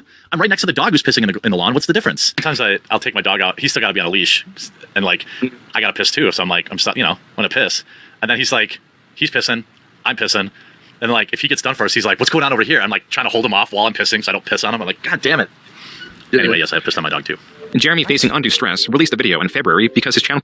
Why is this guy pissing outside with his dogs? What? Are you drinking that much, dude? Oh, wow. Performed poorly the day before. Every year, seems to be 2 to 3 times a year, there is this algorithmic reset or a shadow banning. It goes by very different names, but if you've been around, you know that this channel has talked about it several times. It's called cope, man. People are losing interest. New people come, old people go. They lose interest in your vapid, banal crap. My channel being affected very negatively by this most recent one, cutting views by as much as 50%. Now, a lot of people might say, oh, people just are getting sick of your stuff, or I didn't really like it. No. I have a big enough subscriber base that to lose 50% of your video or views in a day is way bigger than just a few boring topics. And I put out a tweet about it this morning, and more than a dozen other creators reached out to me confirming the exact same problems. Maybe you were just drunker than usual and even worse in your takes, if that's possible. And more boring than you usually are. I don't know. It's super stressful. When this stuff happens, I pace around my house wondering about how to change my financial decisions, etc. And my employees wonder, and they see this type of thing. Mental stress that YouTubing, and look, yes, I know, being a coal miner is more difficult. Being an over-the-road truck driver is difficult too. I understand, okay? I'm not complaining about, I'm not saying YouTube is the most difficult job ever. But what I am saying is the mental toll that YouTube places on content creators like myself and others with lack of communication and transparency is unlike almost any other job. As with the dude, you got it pretty easy, by the way. He's got an editor, he's got a clipper, he's got a thumbnail guy. I mean, all he's got to do is sit there and pump out his, milk toast, middle of the road, boring ass takes. So, oh, the big whiny baby.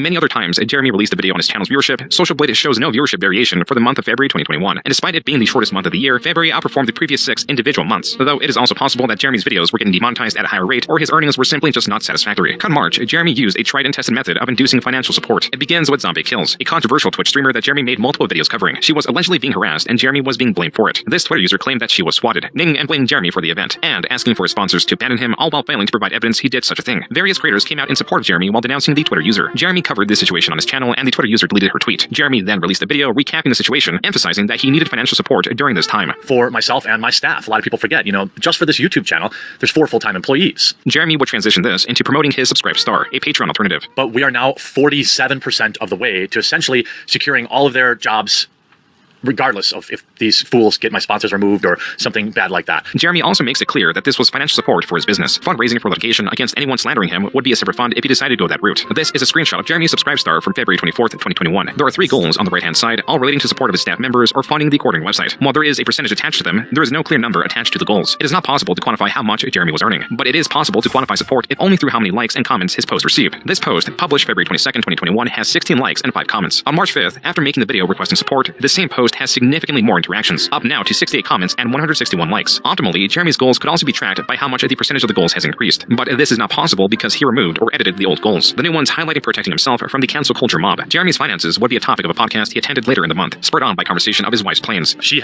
went to she's selling her existing plane. We don't have Tim Pool money, so we have to sell the plane she has now before she can get something else. Wait, she has a plane? Yeah, though? She has a Zenith 750. It's a bush plane. Yeah, if you got a plane, that's it's all right. Yeah. It's not I don't know Tim Pool, it's not a jet. but we're deciding which plane to buy after we sell the current plane. Every time I say that, I'm like, yeah, please keep super chatting me. Normally, financial growth or growth in subscribers is enough to sate Jeremy, enough to keep him motivated to grow. But something was different this time. The wealth he was incurring, the support he was receiving, was diminishing in its effect as he began taking more time off and was forced to face his life outside of work. Jeremy did not like what little purpose he found. He explores these feelings in a video uploaded in April titled "I've Been Kind of Depressed." Getting older, thinking about man, I don't have any kids, and all these things that pop in your head. I guess it's like a midlife crisis, so to speak. Were they able to have kids, but they just chose to put it off until it was too late? Is that what happened? But not like a crisis. I didn't go out and buy a Harley or anything like that. But I've also been freaking grinding on YouTube for basically the last 3 years, daily videos on 1 or 2 channels, multiple daily videos. This is really what kind of was like an epiphany for me. A bunch of people backed me on Subscribestar, which is like a free speech alternative to Patreon. The reality is, because people chose to back me there, I could afford to maybe not do 5 videos a day, 5 days a week. And that kind of started me thinking about like, okay, like maybe you don't have to work so much. So in terms of like mental health, I have this thing that is not unique. Where I feel alone all the time, even though I'm not. It makes it really, really difficult to relate to anybody. I wouldn't say that I have any close friends. Like they may think we're close, but like. What about the Wisconsin Bull? Andrew, he's not a close friend. Well, no, he's just banging your wife. Allegedly. I don't view them in that way, and I don't mean to be mean. I'm also a workaholic, so it makes it difficult to garner friendships or even relationships. I mean, my whole life, it's certainly affected my marriage, of course. You're a dopamine addict. If I have a great day, let's say I upload 4 or 5 videos and I'll get at least 100,000 views each, and they're all monetized, that is a massive dopamine hit. That's big money. I go a day and a bunch of my videos get demonetized. It's like the exact opposite. You feel like you lost out. I feel incapable of taking a day off. This was a video of lucidity, while the evidence in his history already pointed to it. Yeah, I have not seen this, by the way. So, yeah, I called it. So this guy is surprised that working himself to death for no good reason except the work isn't fulfilling him. Just like he's surprised that pleasure for pleasure's sake isn't cutting the mustard. Imagine that, Jer. Jeremy works for no other purpose than to grow his channel, to appease his anxiety, to distract himself from himself. He was pushing himself to find purpose outside of work, even if it pained him, to address what he considers an unsatisfying personal life. Evidently, this was too much to bear, because 3 months later, he was already back to uploading over 10 videos a day. By the way, if you don't know, I have a 10? My God. Political channel where I do 3 videos a day, 3 to 4 videos a day. It's called Midwestly. I do 5 to 7 videos a day on the quartering, and I'm happy to do that. Are you? But you don't look happy. I have a really difficult time relaxing, allowing myself to relax. I was lucky enough to get a PlayStation 4, 5, and an Xbox Series X at launch. Haven't even turned them on still. I've been wanting to get back into Final Fantasy XIV. I've been wanting to play New World, but I've never allowed myself to play the games, just play them, because I could always be making content. Now, well, what the hell are you alive for then? You're not enjoying yourself at all. You're not living. Now, I've worked on this mentality to try and overcome it, be able to enjoy something. But I'm incapable. But Jeremy's continued instigation. So he's anhedonic. He can't experience happiness or joy. The latter half of 2022 was full of ridicule. Creator Phil DeFranco, in response to Jeremy calling Megan Fox a walking sex doll, called Jeremy gross in return. The H3 podcast did yet another segment covering Jeremy in October with the highlight video titled "The Quartering 1 pooped his pants, 2 pees in his basement, 3 has crotch rot." Then again, in November. Yeah, so he was doing a live stream, and this turned up. Ela, what do you think? Reddit forced cream pie. Well, I don't even understand what that means. Yeah, I had to do some investigating. Jeremy responded to this with 2 tweets. The second one reads, quote, "So weird of the tolerant left thinks that this is an own. Real tolerant," unquote. Jeremy was even mocked by his wife for something entirely different. Well, now, like, I used to, like, point it out on TV all the time. Like, there's 10 members of this cast and 6 of them are gay. Curious, I'd say, My wife's a bit of a normie, and she's, like, kind of sick of it.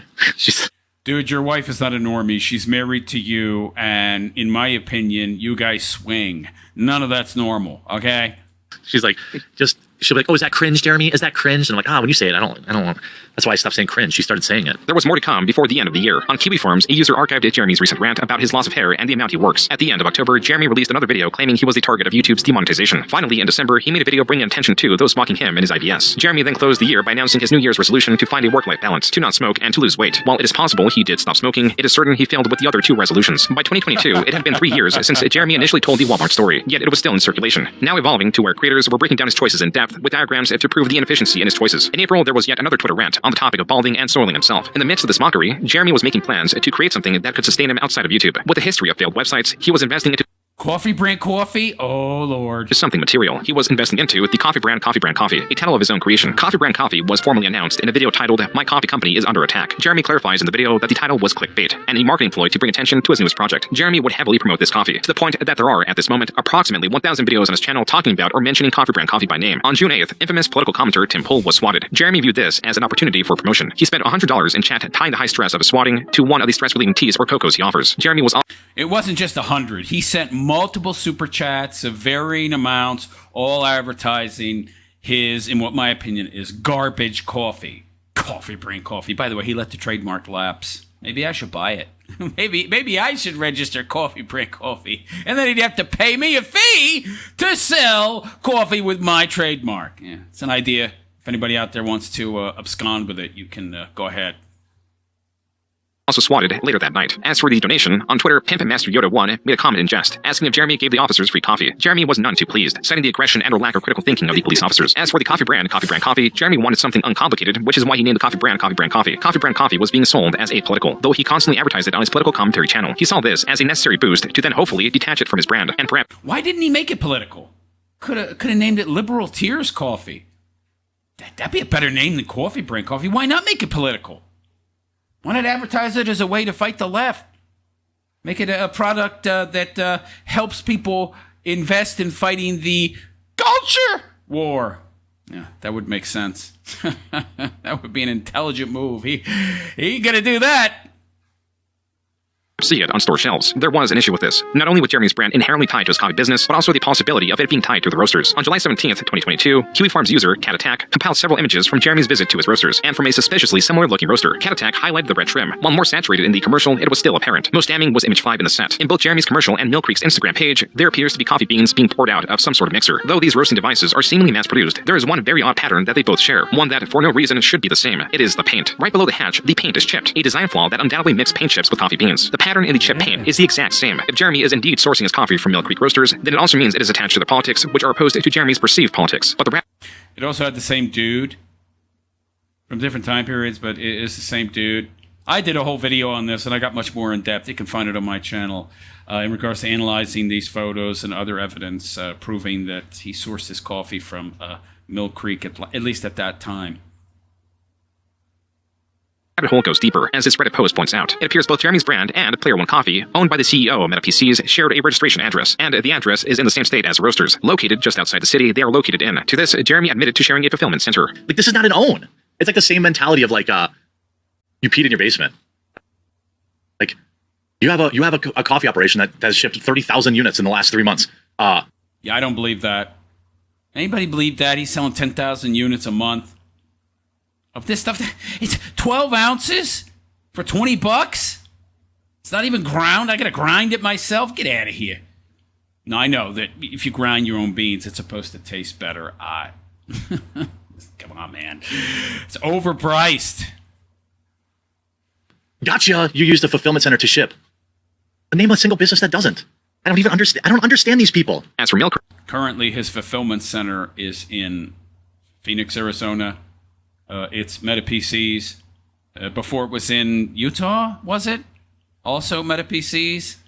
Oh, it's just rebranded. It's just rebranded this or rebranded that. It's absolutely not. If anyone understands anything about business, yeah, you have distributors. It's not like I went out and bought like $1 million in machinery to roast my own beans. That's not how any of this works.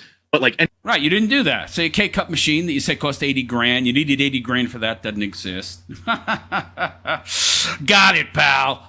Any idiot knows that. And like these clowns, there's like 15 clowns, and then now Rick, who are like, ooh, exposed. A facility that does fulfillment for him occasionally on a certain roast is associated with him, and ooh, we got him. It's like they handle one tiny part of the business, but because they Player One Coffee got their coffee from Mill Creek, and now we see that you probably got or continue to get it from Mill Creek, a woke establishment. My coffee ain't woke. I'm a conservative Christian male who gets my coffee from wokety wokes. Got it. They hate me. They've been harassing them, calling them, emailing them, and it's really pathetic. And this was hardly the last controversy allegedly attached to Jeremy's coffee. In August of 2022, Jeremy promoted his coffee by placing money in random orders. So let's get that guy. I covered this as well. You can find the video on my channel pretty easily. Is this even legal, by the way? Just throwing random money in random orders of coffee? I don't know. Some money. Man, this recession sucks. But let's give you guys some stimulus. We're going to throw some... Ooh, we got some 50s in here, so... By the third video, the comments completely turned on Jeremy. Quote, I like to drink my coffee brand coffee while playing Raid Shadow Legends sitting on my 1 square foot of land in Scotland that I am a lord of. Awesome. A video dedicated to a product he talks about 4 times a day. I love this new channel dedicated to coffee brand coffee and how it mixes in other stories too. Very similar to the quartering if anyone remembers that channel. Unquote. Jeremy stopped utilizing this marketing ploy and accidentally revealed his monthly earnings on YouTube. From late July to August 22nd, Jeremy earned $46,000 solely from his YouTube channel, not including... 24 million views. 46,000. Yeah, he's crying poor. Crying poor! Yeah, oh boy, oh boy. Included is profit from donations on live streams or revenue from sponsors. Even on the day of this leak, This is the guy that had to get a second mortgage on his house for a big giant coffee order. 300 grand, 380 grand, 300 grand mortgage, and then 80 grand on a credit card. Who spends 80 grand on a credit card? Good Lord, who has a line of credit that's 80 grand on a credit card? Good Lord. What's he doing with his money that he needs to get second mortgages and $80,000 line of credit on a credit card? I'd love to know. Inquiring minds want to know, Jeremy, what are you doing with all your money? Jeremy was not swayed from promoting his Subscribe Star or coffee using fear as a motivator. I promote people into like backing me as a member or using my Subscribe Star. There is a funnel there. It just needs to get better. And that's why I continue to support alt tech, because stuff like this, if it can happen to Joe Rogan, it's certainly happening to the rest of us little guys and gals. The following month, Jeremy, likely seeing the backlash from his previous marketing campaigns, tried marketing the coffee with transparency. The only issue was, compared to the hundreds of thousands his videos typically get, this video only received 8,000 views, and Jeremy was petitioning more and more for donations. Even in October, he was directing his viewers to yet another alternative subscription platform, fear-mongering with a potential ban. Just as was with the dip in views, or nearly every other threat against him, this was no different. There was no ban, no dip in viewership. His channel was not under attack, but something was off-kilter. Jeremy was on the precipice of another breakdown, potentially sourced from this channel. In March of 2020, So the problem with him is that he's got this anxiety. And so he's fearful that his coffee company will fail, that he won't sell his coffee. So he pushes advertising it even harder, but it has the exact opposite effect.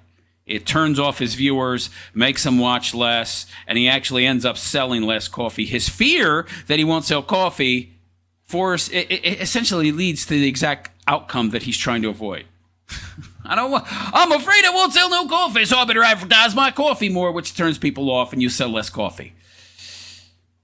2021, Trillium was doxxed and deleted her small channel, but made a new one. She contacted Jeremy, and Jeremy, as a target of doxing, supported her. She made a video thanking him, and so on. However, Jeremy specifically notes a channel that she admits she uses to overcome a bit of her social anxiety issues.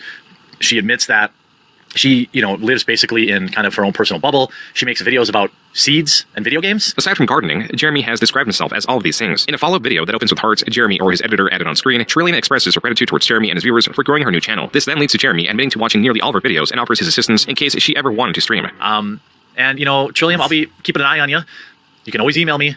Keep things, private if you have questions or whatever. This next video is from Jeremy's own stream after. I'm trying to find more fulfillment. Because YouTube won't last forever, right? Is this a parental thing? He seems to have this want, need, desire, push to mentor women in tough spaces. Is that why he went after Melanie Mack and tried to help her? Despite what he says about her being some kind of great talent, her channel had like 1,800 subs or something when he tasked her to be a member of his live streaming podcast. I mean, Melanie Mack is not some great talent. In my opinion, she's very low IQ and uninteresting, like Jer. Except even more so. Oh, geez. So he seems to have this kind of parental thing going on. He wants to mentor and help, but it only seems to be young women. He doesn't seem to have this desire at all for other men, young or otherwise. Weird. And I realized that the Trillium thing made me feel really good. For me, I thought maybe the closest I've come to feeling that way was helping Trillium. So helping somebody made you feel good. Imagine that. Better than all of your views on all of your channels. Why didn't you keep up with that? Ego! Pride! I want to continue to be a bigwig and make a lot of money. Dude is addicted to materialism. Materialist lifestyle, yeah. $5, I'll make a video. Well, look, I don't want to put any pressure on you, all right? But I just want to say that it ruined my day when I didn't have a new video from you today. I'm just kidding. In August, Jeremy received custom leashes for his dogs and a card from Trillium. Jeremy would send support to another similarly small... There we go. Melanie Mack, go boom. 1.8 thousand subs. Yeah, wow. Oh, man. That's not so good. Channel known as Melanie Mack. Just like with Trillium, just like with Melanie, just like with MXR Plays, or whatever the case may be, Ursha Gaming, Isra Gaming. Don't just do it because I told you to. Watch a video or two and see if you want to support her. Melanie Mack. Dude, why don't you just adopt a kid? Why don't you become a foster parent? I don't understand this, dude. You have this desire. You clearly have this strong drive to want to mentor people who need help, who need mentorship, who need guidance. Why don't you become a foster parent? Lots of kids out there that could use your help. You don't have to adopt a kid. You could foster. You've got enough money. You got enough space. Hell, the state will pay you to take care of that kid. No. Can't do that. Can't give my life purpose and real meaning. Nah.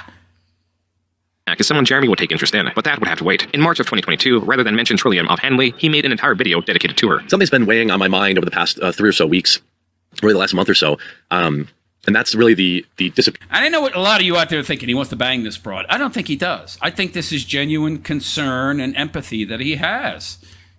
If only he would explore that more instead of trying to further explore the bottom of every liquor bottle he encounters. Appearance of Trillium, a YouTuber that I have a strong, I don't know, like I feel protective. Like if you feel compassion, it's a normal feeling. Okay. If you go to Trill's channel, like I watch all of her videos, all of them. I mean, if they're not read on here, then that means I watch them on a different account. Okay. This is an important part of my day. There used to be daily or every other day videos, but now I feel like I don't. Decent views. 5, 6, 4, 1.9, not so great, but for a 32K channel, that's not bad. I want to put pressure on her because I know that's how she's going to be, how she's going to perceive this, but that's not what I mean. It's just her content is important to me. Her success is important to me, and her safety and happiness. I mean, it's not bad for a hobbyist YouTuber. She's clearly not making daily content. She's clearly not seeking to feed the algo. So, yeah, for somebody who's just a hobbyist at it, those are good views, actually. Are important to me. And she had disappeared for about, I don't know, a month or something like that. Came back and kind of let everyone know that, hey, my mom isn't doing well. But they had seemed like they had got together a plan. Kind of 1 week went by, 2 weeks went by. I sent her an email, gave her my number. I was like, hey, if you need anything, you need us to crowdfund something or whatever. People think this job is easy, and maybe it is, but it requires you be. It's easy for you. You have all these employees. You just sit there. You're a talking head. You don't say anything particularly interesting. There's no in-depth analysis. No real critical thought put in. So for you, it's easy. For others, not so much, because we have to do everything that you pay people to do. Plugged in like 24/7, like waking up in the middle of the night, checking your phone, see what's trending. There's some big thing happen. No, that's not a requirement. That's just you, because you're very anxious, and your anxiety is what motivates you to a large extent, which isn't healthy, and you just continue to feed into it. And then I'd watch her videos about like taking yucca leaves and making just twine out of them. And there are why don't you do something with your wife? Why don't you do that? Why don't you find some kind of hobby you two can share? Oh, no. Too much work involved there. Are an important grounding factor for me. Trillium did return in June, stating that her mother's illness was a reason for her absence, which is when Jeremy released this video. I don't have any way to really get in touch with you privately, and obviously not that I would expect that. But so as long as as you're on YouTube, I'll be keeping an eye out for you. Keep an eye on you. I did message you a few times, checking in on you, because we missed you and we were worried. Trillium would post sporadically, then disappear entirely in the upcoming months. This takes us.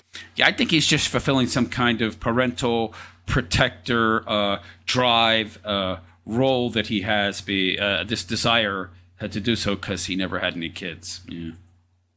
Back to Jeremy aggressively petitioning for more donations in late 2022. The absence of Trillium, or the multiple uploads a day with the addition of a new company, was stressing Jeremy. He was nearing his breaking point on November 29th, 2022. This day, Elon Musk on Twitter made a post about free speech, which Jeremy replied to, requesting clarity, and asking for a 10-minute Zoom interview, mentioning his 1.4 million subscribers and his fight for free speech. Elon Musk... I love how he's trying to flex! You think Elon Musk is gonna talk to you? You're not Joe Rogan, pal. Declined by stating that he had been very specific. Jeremy responded one more time, but it does not appear that Elon replied to him. On December 18th, Elon made a poll asking if he should step down from Twitter. The quartering, in response to Elon Musk unable to find a suitable CEO for Twitter, stated, quote, Elon, I want to do it, and I can keep it alive. Not only that, grow it far beyond what it is now. He's tried to finesse Elon Musk? He tried to finesse Elon Musk into letting him run Twitter. Well, that would have been the worst thing you could possibly do, Elon. Thank God you didn't take him up on his offer. He would have crashed your company, pal, big time. A complex understanding of all tech, what Twitter needs, and what creators need. I also have a dozen years running a marketing agency that represented Fortune 500 companies. Even if you laugh out loud at this, I am 100% certain I could at the very least help immensely with prioritizing product rollouts that... No, you couldn't. You're high on you're huffing your own farts, pal. You're high off your own false press. Get out of here. Maximize growth in the shortest time frame, and I would be happy to do it for free, unquote. 4 hours later, Jeremy warned that the culture war is coming down to the next 12 hours. Quote, I am going to sacrifice everything tomorrow and try to implore people to vote no on his poll, unquote. Jeremy 3 minutes later blamed leftists for voting yes. Then 9 minutes later tagged 11 different influential friends. Then again 3 and 9 minutes later begged Elon to extend his poll, stating that he is even leaving his bed to make a video. Jeremy continued to tweet. A Twitter user commented on how frustrated Jeremy was over this, calling it Jeremy's personal 9/11. Jeremy responded, quote, yes, Twitter is the public square. Losing freedom of speech in that square is more important than 9/11. Does that make you feel uncomfortable? It makes me feel like shit to say it, but it's also true, unquote. Other creators like Mr. Beast were not as appreciative of Elon as Jeremy was, though he did try to change his mind. By the 10th tweet, Jeremy had released his video and tagged Elon Musk, asking if he could get just 3 minutes on the phone with him. I literally got out of bed to make this video. My most important video that I've literally ever made on this channel. Jeremy in this video asked his viewers Dude, you need to go touch grass and get a freaking life. To vote on Elon's poll, and if they didn't have an account, he requested they make one. Then he attempts to rally his contemporaries. I'm calling my fellow content creators, Sydney Watson, Count Dankula, Baring, Sargon of Akkad, Carl Benjamin. The chick whose feet you commented on in a lewd way? The one that grifted you out of $250,000. I wouldn't be calling her. If they let this window pass without throwing their hat in the ring, without getting out of bed to fight for freedom of speech, I will forever remember it. But if you don't get out of bed as a fellow content creator, if you don't wake up. Look at him. Look at how frantic he is. Look how animated. Wow. This guy needs help. And not SSRIs, pal. You need something else. I don't know what, but something. Fight for this. I don't ever want to hear your freaking opinion ever again about freedom of speech. I need you to remember this moment when all of my fellow free speech content creators were in bed, okay? Why they weren't paying attention to the most... It's late at night. Yeah, they're in bed. People need to sleep, pal. They're not on whatever you're on. You think he's popped an Adderall or two here? Important decision in free speech online in history. Look, I'm 40. I'm tired. I'm sweaty. I'm fat. I'm overweight. I'm not long for this planet. Is the culture war. Twitter is the public square, and we must keep Elon in charge. Jeremy's video was not being well received, nor were his comments stating that Elon potentially stepping down is worse than 9/11. Creator Nicholas DeOrio was one of many antagonizing Jeremy, enough so that Jeremy challenged him to a boxing match, to where DeOrio referenced Jeremy's Gen Con assault as evidence that he was already on a losing streak. After Could you imagine Jeremy trying to box? His heart would explode, man. Remember what happened to Boogie? When he tried to box Wings of Redemption? Oh, that did not go well. Long night of tweeting, Jeremy was going to bed. So I had a mental breakdown. This video was posted December 21st. Jeremy explains the tweets were the results of stress from his coffee company, from startling dishes not working, from helping other creators, and coping with alcohol. Jeremy again expresses his desire to achieve an acceptable work-life balance. It's crazy when things are going good on YouTube and you're just uploading video. Why does he keep saying that? He doesn't do anything to forward that supposed desire. He wants a work-life balance, but he just keeps working nonstop. And everyone's a banger and everything's going good and you're earning good money and the channel is adding all these new subscribers, which I'm very thankful for. But it's addicting and I have clearly an addictive personality. So Jeremy will not begin 2023 strong because he was banned on Twitter for sharing a photo of Eliza Blue, a photo that could be found in a music video. This ban was reversed, but not before he alluded to her connections with Tim Pool and how little he was doing to support him. I posted a publicly available screenshot for a video that is still currently live on YouTube of a particular public figure who is currently known as Eliza Blue, but has been known under at least 4 other names that I know of, none of which are her birth name or her dad is a Republican politician. A lot of Republicans, Republican content creators, I don't like bullying people or trying to guilt people into support. What is this guy talking about? The opposite is true. You love that stuff. But there have been a lot of people very curiously quiet, people that platformed this woman for clicks on their... Kino Casino, you better remove them videos or I'm gonna get you booted from your Kick and YouTube. Yeah. Oh yeah, you hate bullying people into... throwing around your weight to get what you want. Oh, yeah. Podcasts or their YouTube videos. The dispute between Tim and Jeremy was worse, and then he was letting on, going as far to tweet that there was no drama between them, but there are disagreements. By February 4th, Tim had blocked Jeremy on Twitter, a decision partly made due to Jeremy messaging him about Eliza Blue. We booked him twice. He canceled on us twice. The second time he canceled on us at the exact last minute, and we didn't know. We had to find someone else. Fortunately, we had Matt Strickland on, and he was great. Then, I'll let everybody who's a member know why I blocked him, because he sent me a message at 2 a.m, which came off as a veiled threat. I will try and quote it verbatim what he said. I know our audiences want a war, but I don't. Please tell me your guy is taking her to task. It was not soon after that Jeremy had another episode. Bruh, you have done it. Wow. Drunk. He has a habit of doing this, doesn't he? Didn't he do the same with Yellow Flash? He demanded to go on Yellow Flash's show, appear on Yellow Flash's show at the last minute, and then he wanted to set the rules. And then when he didn't get what he wanted, he refused to appear. And then he was supposed to come back, and he just didn't show up, even though he planned on doing so. Yeah. live many times. Oh, you have done it drunk live many times. Oh, of course. I've done plenty of drunk live streams, just not right now. This episode did involve alcohol, but it was different from the rest because it was in the window of a 4-hour live stream where Jeremy would get more and more intoxicated, culminating in guests joining him at peak intoxication. If Anna or Brittany, they both have my cell phone number, so if they want to come on, I'll send them the link. I must have a female. Wait, let me get some boobs on here. Allie? All right, I'll get you in here, Allie. Allie Drummond, okay? I'm going to require cam on for her. There's thousands of people in this chat have never seen me without a hat on. I'm not drunk at all, I'm that age. Ready?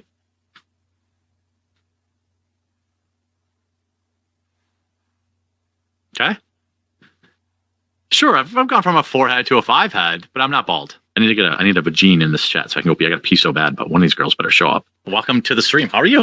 I'm good. How are you? Oh, I'm killing it. Yeah, I didn't think that anybody would be into pregnant chicks, but hey, I guess the internet's a big place, so maybe they are. She also has an OnlyFans where she sells breast milk pictures, stuff like that. So, Allie, I mean, we've all. Why does he always have to be so lewd and coarse? Only ever exchanged nudes online. So, what's it? I appreciate you joining me. Yeah, no, thanks for having me. My husband actually likes your content, and I didn't even know that you had reacted to my content before. I didn't even think you looked at my channel like that. Well, I know this chick, isn't she really right wing and maybe actually not a chameleon? Yeah, dude, what are you doing? Pregnant broad. You're saying all these pervy things to her. What's wrong with you? It's obviously before you were pregnant. Now that I know you're pregnant, I've moved on. I'm diagnosed Asperger's, so I can say it. Oh, what? But yeah. You seem like the very normal. What? Hello. He doesn't have any Asperger's. What are you talking about? Oh, she's not a bad-looking broad. Yeah. Oh, my Lord. I love how much women hate her just because she's so beautiful. I was pretty ugly before I learned how to do my hair and my eyebrows. Oh, yeah, and you were blessed with gigantic boobs. But the I came in later. Are you live right now? Yeah. Are you live right now? Yeah. So Yeah. if you want, I'm not going to be offended. Brittany said she's going to pop a nip later. Brittany appeared on his show? Really? Wow. Okay. Maybe. When I say later, we don't really know when that means. Astro Boy says, Jeremy's not for the night. You're hurting your brand. What do you mean? My brand is what I am. Jeremy deleted the stream, and the following months, he made his first video of the year claiming YouTube was targeting his channel, deeming the survival of his channel and others were important to fight the culture war. The last section of this video is dedicated to persuading viewers to join his mailing list or join his locals page, where he states financial support is optional. To add to Jeremy's list of projects and responsibilities that include his coffee, his main channel, his Rumble live streams, his constant advertising that has him tweeting on average 20 times a day, was now the Publica, his magnum opus, a news website like Exclusively Games that was meant to deliver more neutral and honest stories, co-founded by Sydney Watson, someone who Jeremy also had a podcast with. Jeremy and the rest of his audience will later find out Sydney did not have a high opinion of him. This clip could possibly explain why. Have you ever peed in a trough where there's like dongs on the left of you and to the right? You can see them both. You and don't you're have to peeing look in at an open them. river? You don't have to look at them. It's You not have like to look. It's a respect thing. I guess I can only. What is he talking about? I don't look at other dudes' dongs in the bathroom. What? Yikes. Speak of, to my experience, if there's a guy who is like, Look at her face.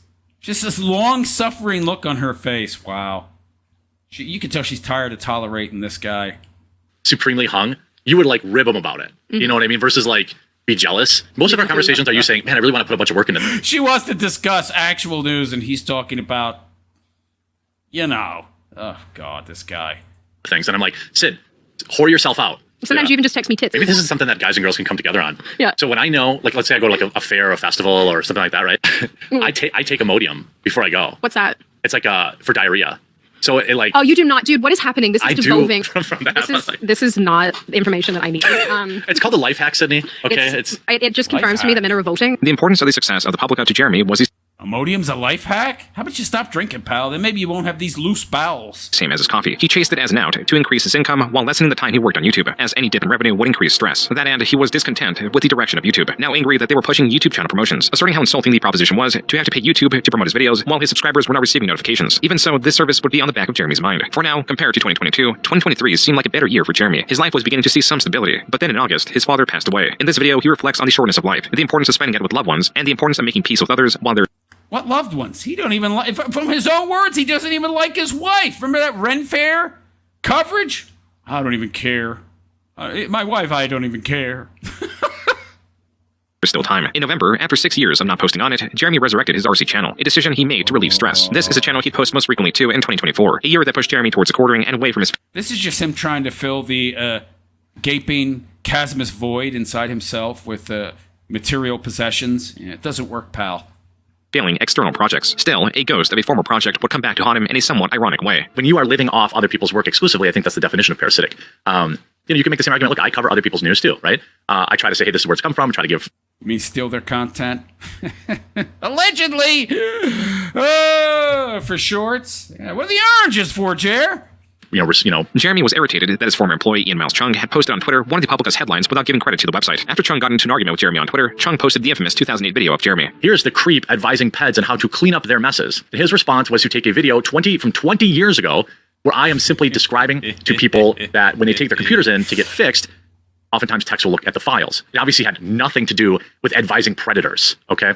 Jeremy is misremembering or lying. It was not just a video informing viewers that techs look at impertinent information when doing repairs. It was also a video giving the specific advice to rename or delete sensitive folders. Advice given after he told a story about how a predator had insufficiently hid their files. Regardless, Jeremy threatened to sue Chung for libel, and that's as far as the disagreement went. In April 2024, Jeremy instead had his eyes on two different creators, Styx Hexenhammer 666 and Melanie Mack. Jeremy started two podcasts with them independent of one another. Styx Hexenhammer has a reciprocal energetic feeding or a sort of pact with Stolas, a non-Judeo-Christian demon that takes a form of an owl and visited him first when he was a child. In simple Stolas! He's talking about Stolas! terms, he worships a demon owl. Melanie Mack is a Christian self-proclaimed libertarian who states she does not hate homosexuals but does hate their actions. And Jeremy She's no Christian, okay. Hambly is the owner of The Quartering, a channel that had the goal to push the conversation, not further tensions. He is the owner of two businesses that, while he desperately wants them to remain apolitical, on the same channel that he advertises his businesses is now selling Trump-cut books, Trump tailgate stickers, and Never Kamala stickers. And by late September 2024, Jeremy was down to running one major business outside of his YouTube because the Publica was no more. And I didn't have the time to promote paid memberships there that would have helped. Sponsors really aren't out there for a news site that, dunks on, trans weirdos and Indian people and stuff like that. There just wasn't anything out there. So, I guess I didn't get any mysterious billionaire donors either. Jeremy appeared to remain cordial with his former employees, but not Sydney Watson, his former business partner. Are the Quartering and Sydney Watson not cool no more? No, 100% not cool with Sydney Watson. She talked massive amounts of shit about me in these feminist DM groups. And one day I'll expose it all. One day I'll share, because all of her women friends, by the way, turned against her and shared all of her DMs with me. All of her so-called feminist confidants immediately sold her out to me. She said heinous shit about me after I paid for everything with the Publica. And it made me want to sue her because she never paid a single fucking penny for anything at that company. I lost $100,000 or more. It was actually $250,000. Jeremy confirmed doormat. Yeah. With the failure of the Publica, Jeremy would have to rely more on his YouTube channel, a channel that had its best year ever. In June, he broke his record for monthly viewership at 71 million views. This could also have been a fluke. 2024 was an election year, and Jeremy's channel afterwards could as easily see a decline that would come at the worst time possible, as he had attracted the attention of two persistent adversaries. The Quartering has made a career by selling out. By the way, that's probably like about 80 grand. No, probably more like 90 grand. Between 80 and 90 grand for that month in ad revenue. Outrage, and uses the same strategy to dismiss his critics. Yeah, Alvin says, does Styx know you crapped yourself in a store? What? I know that that Albin's not doing this, but sometimes like leftoids are like, use that to try to make fun of me. I'm like, I told that story on a podcast. Wow, look at Styx. He looks almost human. I mean, he looks a lot more normal than he does now. It's like, you have to also understand that a significant following is going to bring a significant unfollowing. A group of people that hate you, especially if you talk about some divisive stuff. But you have to understand who's on the other side of that stuff. It's like that person's life sucks. What divisive stuff is he talking about? You are the most milquetoast, middle of the road, fence sitter, go where the wind blows, bandwagoneer that I've ever seen, dude. When are you divisive? Get out of here. Maybe back when you're in your MTG days, with the Magic the Gathering community, somewhat, but not no more, pal. Terrible. Over the last 8 years, Jeremy's pleas for support have become more underhanded and more absurd. It began with his initial understanding at the end of his MTG days that having purpose and to define enemies sells better than anything else he's tried. He has thrown himself in one of the most divisive spaces and has done well for himself. Perhaps too well. On several occasions, he has leaked his earnings, flaunted his wealth, and returned for more. Whether he is pressured by anxiety to earn more as a distraction from his life or is truly terrible with finances. Look at all that crap. Look at all that crap in the... Oh my God. I mean, it's just like, dude. Expensive, stools with...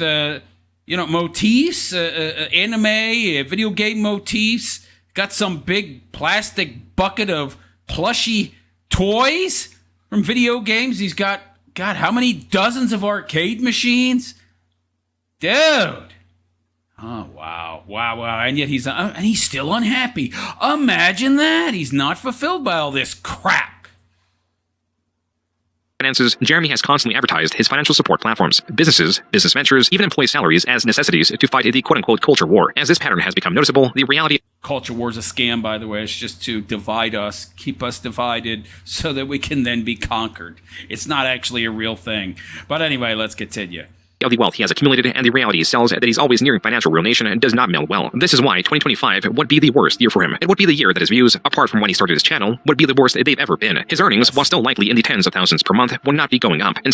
No, they're not in the tens of thousands no more. He's lucky to be getting about 10 grand a month right now. It's probably under that. His last month that I reviewed was about 5.2 million long-form monetizable views. It's a far cry from his best month of 71 million, yo! Advising Jeremy to petition for more money and further fictionalize his opposition that is infinitely powerful. We are not a dropship outlet. We're a real coffee company. And I made that investment with the plan of having something that could grow. Well, really? Tell us where the coffee warehouse is, pal. Tell us where that coffee warehouse with all that expensive equipment is, buddy. Well, we've never been at our most vulnerable. You probably saw I was selling my Neo Geo collection. I'm selling my... By the way, he has to have that information on the packaging, doesn't he? Of his flavored coffees? Isn't that required by the FDA? I don't know. Maybe I'm wrong. Nintendo collection. I'm selling all this stuff to help fund this stuff. And it's because I believe in the things that I'm doing. But now we hit a roadblock that I need to try and reach out and give you an understanding of why I could use some help.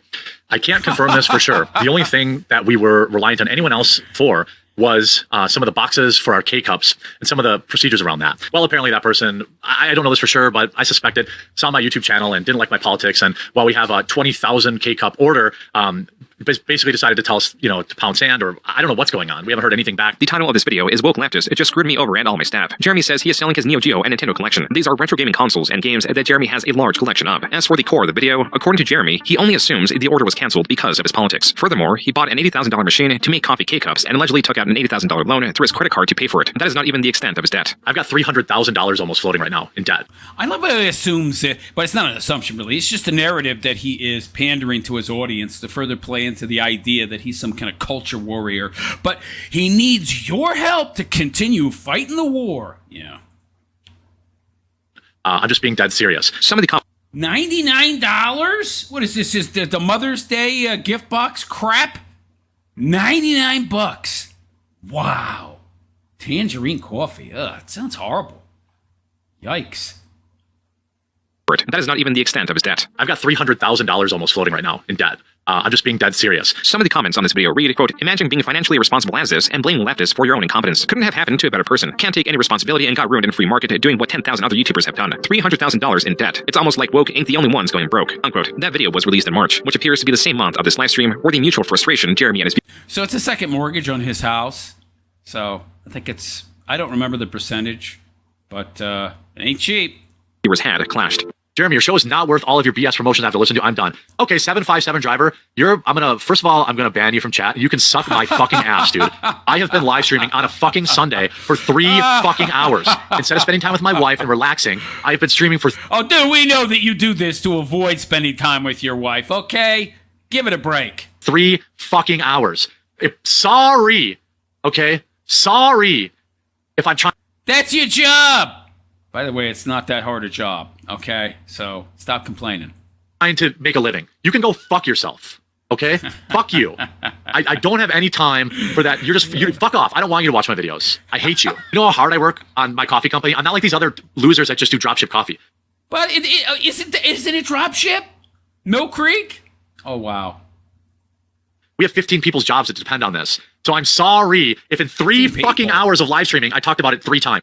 It's probably the number of people that work at Mill Creek roasting his beans. Allegedly, in my opinion, I'm speculating, of course. I'm sorry. In April, Jeremy released a video titled Woke Sorry, not sorry!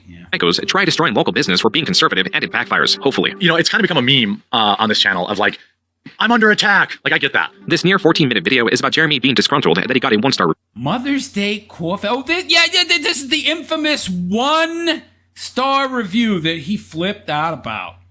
So what's in this thing anyway? Blueberry cobbler ground coffee. Yogurt-covered pretzels. Universal K-cup adapter. I don't even know what a K-cup is, man. Honey sticks. Chocolate-covered coffee beans. $100 for that? Box better be made of gold or something, man. What the hell? review. This is a 1-star review out of 36 reviews. The other 35 are all 5 stars. The review in question shows no indication that it was motivated by Jeremy's politics because My younger brother, I gotta read this. My younger brother excitedly presented this as a gift purchased for our Mother's Day, birthday in 2 weeks, asking me to pay half. Upon examining the box that he paid $100 for, I had several questions. It would be over $100, wouldn't it, with tax and shipping? At first I had, unless you have Prime. At first I had trouble believing this actually cost $100, which led me to the product website and ultimately here. Indeed, this is what you get for $100. There were 6 items in the package. Let's just assume the products inside are good quality. Obviously, we'll not know for sure until Mom opens her present, but I'll give the benefit of the doubt. They're reusable cake cup adapter. First off, nothing special. It's nice to include. Doesn't really add much value since a 4-pack of these is under $10. The 2 bags of coffee, medium roast and blueberry cobbler. These bags are only 12 ounces and retail for $70.99 on this store. It's shockingly expensive for coffee. The 3 snacks, yogurt-covered pretzels, chocolate-covered coffee beans, honey sticks. The pretzels and beans, same issue as the coffee. Just far too expensive for what you're getting. The honey sticks, same issue, but 100 times worse. There's only maybe 10 sticks in this package. At my local farmer's market, you get 4 for $1. And you get a 50-pack at Walmart for $15. Wow. All in all, very stingy. So, not worth the money. Got it.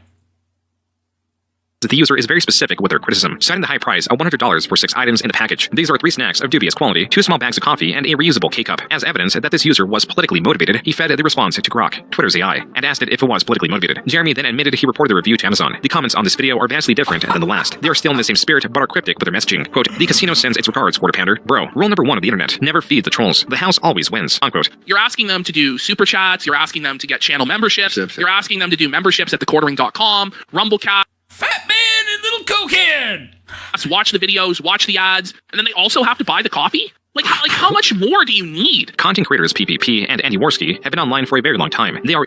You mean Borsky? Andy Borsky? Internet jesters. And together, they are the Kino Casino. Unlike Jeremy's prior opposition, their motivation for choosing their targets is not influenced by politics. They don't take themselves or their critiques all too seriously. They do accentuate the absurdity of infamous figures, covering their antics on their live streams spread across months, maybe even years. In Jeremy's case, they are the worst enemy to have because the Kino Casino does what Jeremy does, only infinitely better. Jeremy draws online stalemates by sheer attrition or manipulation. He uploads so many videos against his targets and selectively edits them that accurately responding to them all is unfeasible. Such was the case with Tularian Community College and the H3 podcast. He can maintain his ironically skeptic audience with his deception, knowing that they will only ever watch his video on the matter. Raccoon Eye's there too! Kino Casino, however, just like Jeremy, weaves narratives about creators to cover. Where Jeremy is reliant on a handful of pejoratives that he uses indiscriminately, the Kino Casino is far more crude, specific, and unconcerned with their insults, as Jeremy will later find. At first, they're also more creative. The coverage of Jeremy began in 2024. It was mostly through stories he was tangential to. If anything, they were... Wow, is that Styx in the Netherlands? He looks normal. Jeez, how the mighty have fallen. Following Styx Hexenhammer more. Interest in Jeremy grew when Styx failed to show up to his live show. This is when Jeremy found out live that his co-host had been arrested for domestic violence. Jeremy then spent the rest of the stream attempting to bail him out, even asking... that incident, by the way, was him in New Orleans with Samantha Keister, the love of his life. He threw a cell phone at her, bounced off her leg. She got ticked and called the cops and reported him for DV. By the way, that charge is why he's, at least part of why he's on the run right now, because there was a no contact order put into his probation plea, and he contacted her. So, yeah. If any audience members lived near Styx to walk over the documentation needed for bail. It was not until around April 2025 that the Kino Casino had an invested interest in the quartering. Again, partly because of Styx, who admitted to be working for Jeremy basically for free, likely to pay off his bail, and on a live show fell asleep. He's not happy right now. He's staring at Styx. And Styx is just in a blissful dream state on drugs. It's like, what do we do with this guy? Can you blame Styx? Jeremy is so freaking boring. I've got this thing sped up to 1.6 speed, and even then, Jeremy is slow and pedantic. Look at Quartering Bro. He's very displeased right now. Jeremy fired Styx because of this blunder, and the Kino Casino proceeded to cover Jeremy as one of their main targets. Initially, their coverage was on Jeremy's business-related videos, particularly the ones where Jeremy attributes political beliefs to anyone that negatively affected his business. Jeremy was now dealing with a truly declining channel, a possibly failing business, and the Kino Casino. This is likely why he uploaded this video on... Get the bags! Look at the dark circle under his eyes! Oh, man! May 20th. This year has been the most stressful, most difficult year of content creation that I've ever had. Naturally, to counter the stress, Jeremy was tweeting about expanding his RC collection, teasing at more RC videos. On stream, and his podcast with Melanie Mack, and now Hannah Claire, a former... This is his MO. This is his modus operandi. He doesn't face or deal with problems head on. He escapes them. He escapes them with his hobbies. And okay, that's fine occasionally, an escapist mindset, but that's his entire coping mechanism. That and getting blackout drunk and acting out. Employee of Tim Pool, Jeremy would speak of buying watches for around $10,000. On separate occasions, he would talk about the customized Cybertruck he owns and how he's thinking of selling it. On Twitter, users pointed out how Jeremy was flaunting his wealth and weaponizing Outrage even more for money. He simply responded with, "Stop being poor, F slur." As to only dig himself a deeper hole, he responded to the Kino Casino covering him, calling PPP the only guy fatter than him on the internet, and Andy Worski a burnt-out cokehead. Also adding, quote, "By the way, I'm happy to join these clowns any night on a stream," unquote. The Kino Casino, a live stream and clip channel much smaller than Jeremy, had successfully gotten his attention. Now that they have... Yeah, he wants to join him so he can shout some expletives, some words that would then get their channel banned. Yeah. He'd love to sabotage him live. Evidence that Jeremy is aware of their insults, they are motivated to cover him even more, especially now that in June he was continuing to flaunt his wealth by purchasing a massive saltwater fish tank. Only 19 days later, Jeremy uploaded a video titled, "I'm destroying..."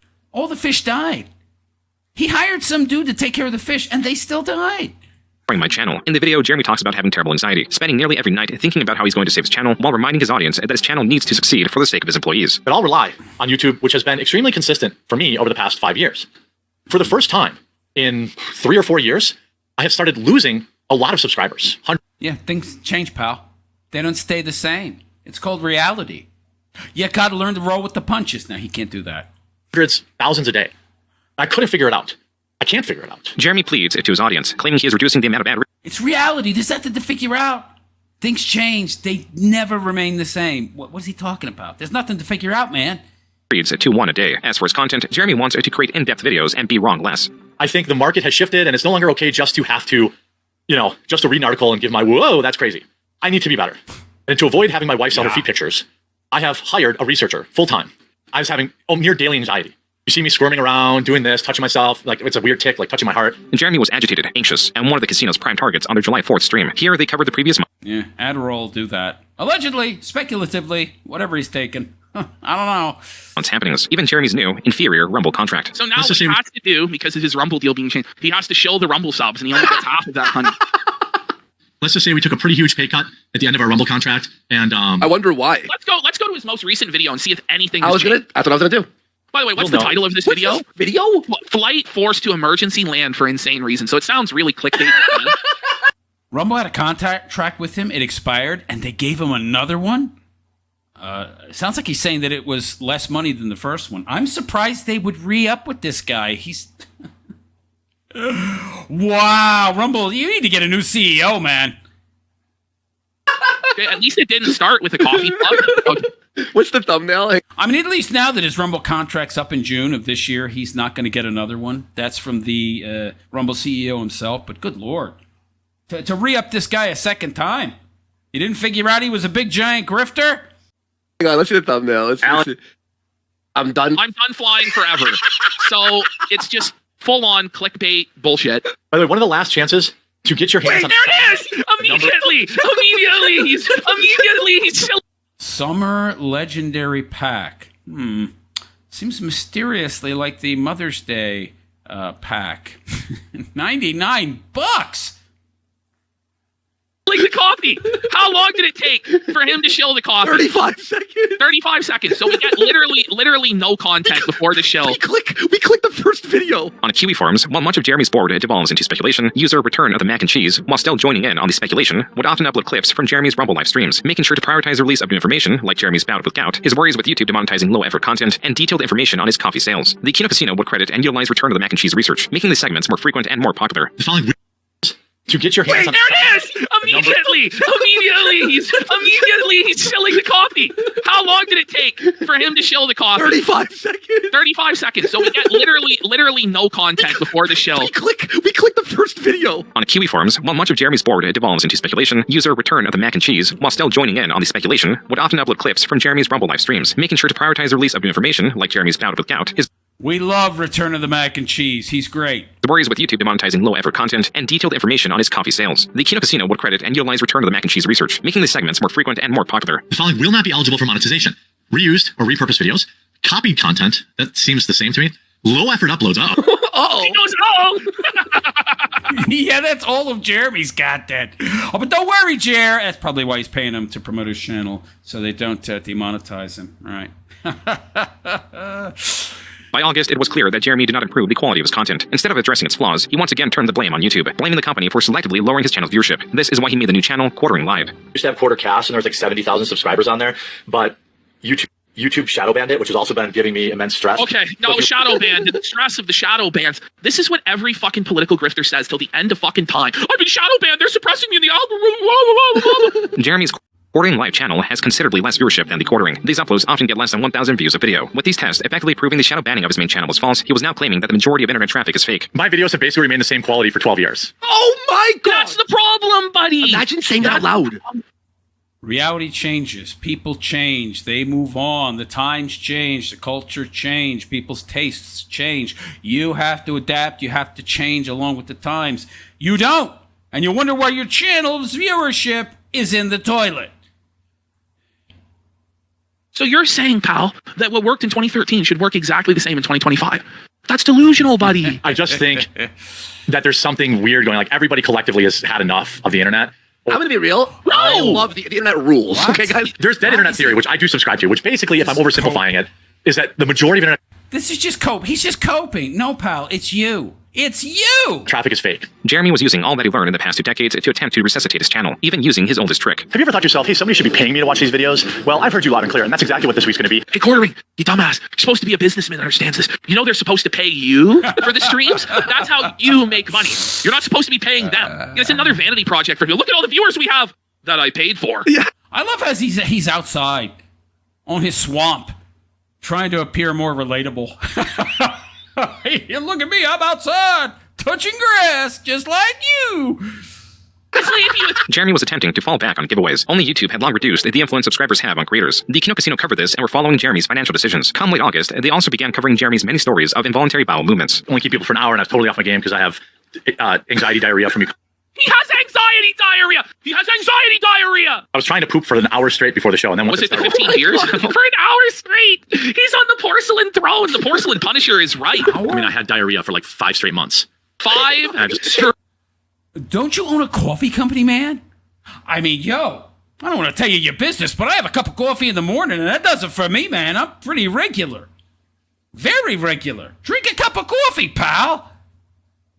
3 months. These are the diarrhea files. When I'm trying to really work on my gut biome, as my well-documented nonstop diarrhea. In September, the Kino Casino rediscovered the pinnacle of Jeremy's diarrhea-related stories. They uncovered the Walmart story. The Trail of Smears? This is the Trail of Smears. No, it really is the Trail of Smears. I hate to spoil it. It's amazing when we get to this. To Jeremy, this was a step too far. The Kino Casino early September had both covered the Walmart story and dominated the search term Jeremy Hambly. So he renamed his podcast channel. So if you search for Jeremy Hambly on YouTube, you'll see here that pretty much every single result is now for Kino Casino clip. We have completely taken over this guy's name. Now, we weren't intentionally doing this. This wasn't a plan by ours at all. Jeremy goes, yeah, when you search my name, it's literally only snark and bullshit. It's apparently now required. So Jeremy has rebranded the Quartercast to being Jeremy Hambly, the Jeremy Hambly Show. Help me. But can't they just talk about your name and then your new channel also becomes their videos? I don't see how this helps all that much. Take back the search results. Basically, people that want to spread like terrible misinformation about. Wait, okay. What is the misinformation? It's all people who used to watch me, and that's fine. Again, you're allowed to make all the content you want on me. You're just not gonna outrank me. Jeremy was not only acknowledging the, but they probably will. They'll just make a handful of videos using that new channel's name, and they'll outrank you. Kino Casino, but also reading their viewers' donations, emboldening them to join in. What's everybody got going on this weekend? Have your daily diarrhea dump. Look how felted he is. He knows. A week later, with the Kino Casino still competing with the search term Jeremy Hambly, Jeremy was now using his main channel to outrank them. On September 17th, Jeremy on Twitter claimed that he has never even heard of the Kino Casino, while at the same time directly replying to their tweet asking to get on their show. When this did not work, he tagged both PPP and Andy Worski. Unable to take out his frustration on them, he instead settled for his employees. Oh wait, the White House. Did the White House actually post this? There's a lot of deepfakes around, so who knows? But they have the White House at the end. Yeah, but you could cut that, right? Yeah. Shut up, bitch. This is the thing, and you saw this with everything Gavin Newsom's doing. I love how he talks to his employees. Wow. You know, there's so much push to get better at social media. I mean, I sent Jeremy a post. She just kept on going with the, I called you a bitch, and you just ignored it completely. What? In late October, the Kino Casino grew even more aggressive with their coverage of Jeremy. Their fans did their part. Jeremy's a Ukraine supporter. No. I do like your username, though. Why are they dressed like that, by the way? He's dressed as Daffy Duck, and what the hell the fat one is dressed as? Is it Halloween? I don't know. Porcelain Punisher? All of this attention towards Jeremy was going to pay off, especially as he continued to post information related to his earnings, like in mid-October when he showed his previous 30 days of earnings on Rumble, amounting to 26,000. That's not all. He also got 6 million viewers and 195,000 hours viewed by those viewers. Though Jeremy streams 4 hours on end, these stats meant that a viewer, on average, watched only 1 minute and 47 seconds of his content. Something is not quite right about these stats. Noel, the owner of Kiwi Farms, then posted his stats as a direct comparison. Quote, both of us are showing you the last 30 days. Let's do a quick comparison. Jeremy gets approximately 48 times more views, but only 5.6 times as much money. Jeremy gets approximately 48 times more views, but only 2.75 times the watch hours. What is driving me crazy is the last part, 2.75 times the watch hours, unquote. Regardless of Jeremy's peculiar stats, he has now shown that through one revenue source, he has made $26,000, spending more than half of that in November on an RC track. What kind of dirt did we use? Well, we used what they call baseball mix, like what they use for baseball diamonds. How much? Well, it was about $10,000 to do this. The dirt cost $10,000. To lay it would have cost thousands. I don't know how much that would have cost. The container cost $5-6 grand. The work probably cost $5-6 grand. It costs at least $20 grand. Okay. Do it yourself? Probably is going to be $4,000 to $5,000. That shipping container was like $5 or $6 grand. I installed vents and solar lighting on the top, and inside I've run power. But I'm not. Vents, solar lighting. So there's a little layer in there, like an outdoor man cave in a shipping container. What the hell's he doing in there? Include that. That's like a guess it's to escape his wife that he claims to want to spend more time with. luxury. He's not even going to get to use it even one time. I don't know if he's going to survive the winter. Think about it. 10,000 for the track, 4,000 for the shipping container. It'll survive the winter. You see the heavy paint on it? That's to prevent rust and corrosion. 13,000. How much? These shipping containers are made to withstand the oceans, the seawater, the corrosive substances inside seawater. Yeah, it's pretty sturdy, actually. How much is he asking for? Well, he said 14 grand. Jeremy was indeed fundraising that amount of money for an upcoming trip. I bought the equipment so we could do our show live. I want to be able to interview like Russell Brand, Jack Posobiec. He just admitted he already bought all the equipment. Okay. Russell Brand, Russell Brand don't know you. He ain't gonna interview with you. Help us do this. I would be eternally thankful. And then we would also have all the equipment to do more live events. But you already bought all the equipment. You already bought the equipment. You just told us you bought the equipment. What the fuck is this? This is fucking a scam, bro. Okay. You guys can help us out with something because it costs about $14,000 for me to pay for the crew and to buy the equipment to go out there. No, for us. All the equipment's here. Yeah. What the hell? Paid for. Okay, so all the equipment's here and paid for, so why do you need our money again? Even though Jeremy mentioned he already bought all of the equipment, he would still include it in the fundraising costs. Perhaps Jeremy was reluctant to spend more money because of the failure of the Publica and the downturn in coffee sales. His yearly Advent coffee calendar sold 3,500 units in 2024. He does not think he will surpass 500 sales for it in 2025. Lucky for Jeremy, 2 donators made up the cost for the trip. Jeremy was going to AmericaFest, or AmFest for short, an annual convention hosted by Turning Point USA, and the Kino Casino was going to cover clips of it, analyzing 30 minutes of footage through 3 hours of live streaming. They covered the awkwardness of attendees walking up and interrupting the quarterings crew to get free bags of coffee that were laid out in front of their set. They also covered how Jeremy's setup was a fire hazard that he had to address. The Kino Casino also noted how little leeway Jeremy was getting, believing him to be a very unimportant attendee. Jeremy brought on guests, spoke of the convention, and fumbled much, to the extent that he misnamed his guest from the organization Gays Against Groomers as Gays for Groomers. So we've got someone from Gays for Groomers coming up. That's the same one. Context. You're like a new viewer, and you don't know that he mumbles and mushmouths, and you go, he's having who on? And then there was this interaction.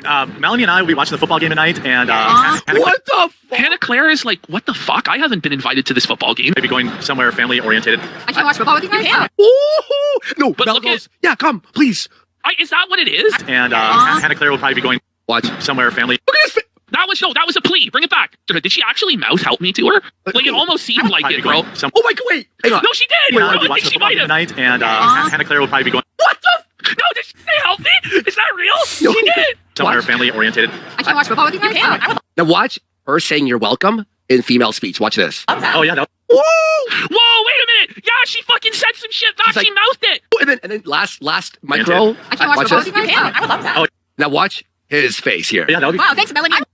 On QB Farms, this interaction was exhaustively analyzed. The QB Farms Twitter account even posted the interaction on Twitter, triggering a response from Jeremy. Jeremy calling it the gayest controversy ever, and tweeting at the owner of QB Farms that this is normal behavior for adults in real life. Jeremy deleted these tweets, but not this one of an AI rendition of the three at Amethyst. Jeremy is portrayed slovenly, next to a fearful Melanie Mack as Hannah Claire looks on with concern. The Kino Casino also covered day 2 and day 3 of the Amethyst streams. Afterwards, they took a short break for the holidays and came back to cover Jeremy's declining channel.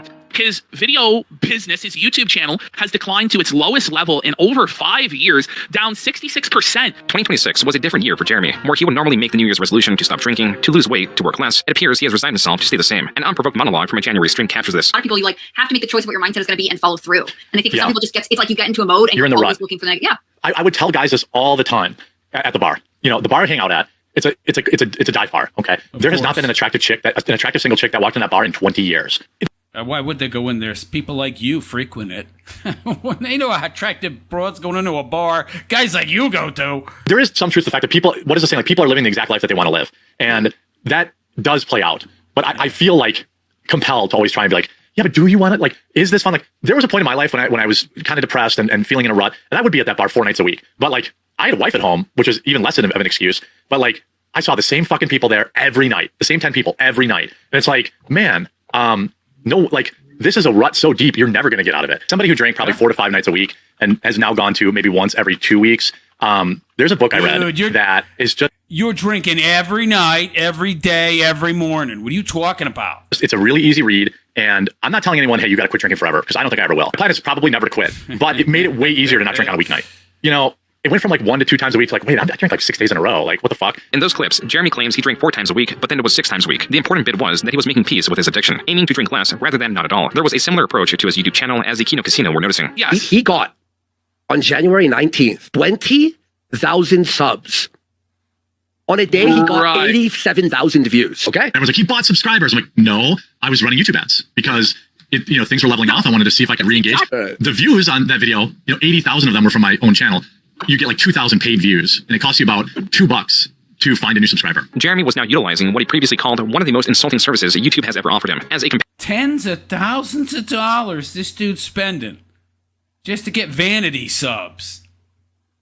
comparison, the quartering in January got 10 million views and gained 50,000 subscribers. His peak month in June 2024 was 74 million views and 60,000 subscribers. This is around 7 times the views, yet just 1/5 more subscribers. This is how inordinate Jeremy's subscriber growth was. If 40,000 of those subscribers were paid, then that means Jeremy paid around $80,000 to YouTube in just January. Even stranger, Jeremy had long known how useless subscribers were through YouTube prioritizing their algorithm. But there is the possibility that this same learned behavior from 2008 is still present within him, where subgrowth directly translates to dopamine, creating a strange loop where Jeremy is endlessly working to escape his life, is burning himself out and exhausting his money to artificially grow his channel, all done to feel better. What's more, exposing that he does this exposes that he has much more money that he's let on. $80,000 is how much he mentioned the K-Cup machine costs. It still does not stop there because Jeremy was reviving unsleep media also at a cost. In fact, I have about $10,000 in product to open up to celebrate coming back. And Jeremy claims he was unbanned by Wizards of the Coast. As for the packs, he was phenomenally unlucky with the cards he received, obtaining many.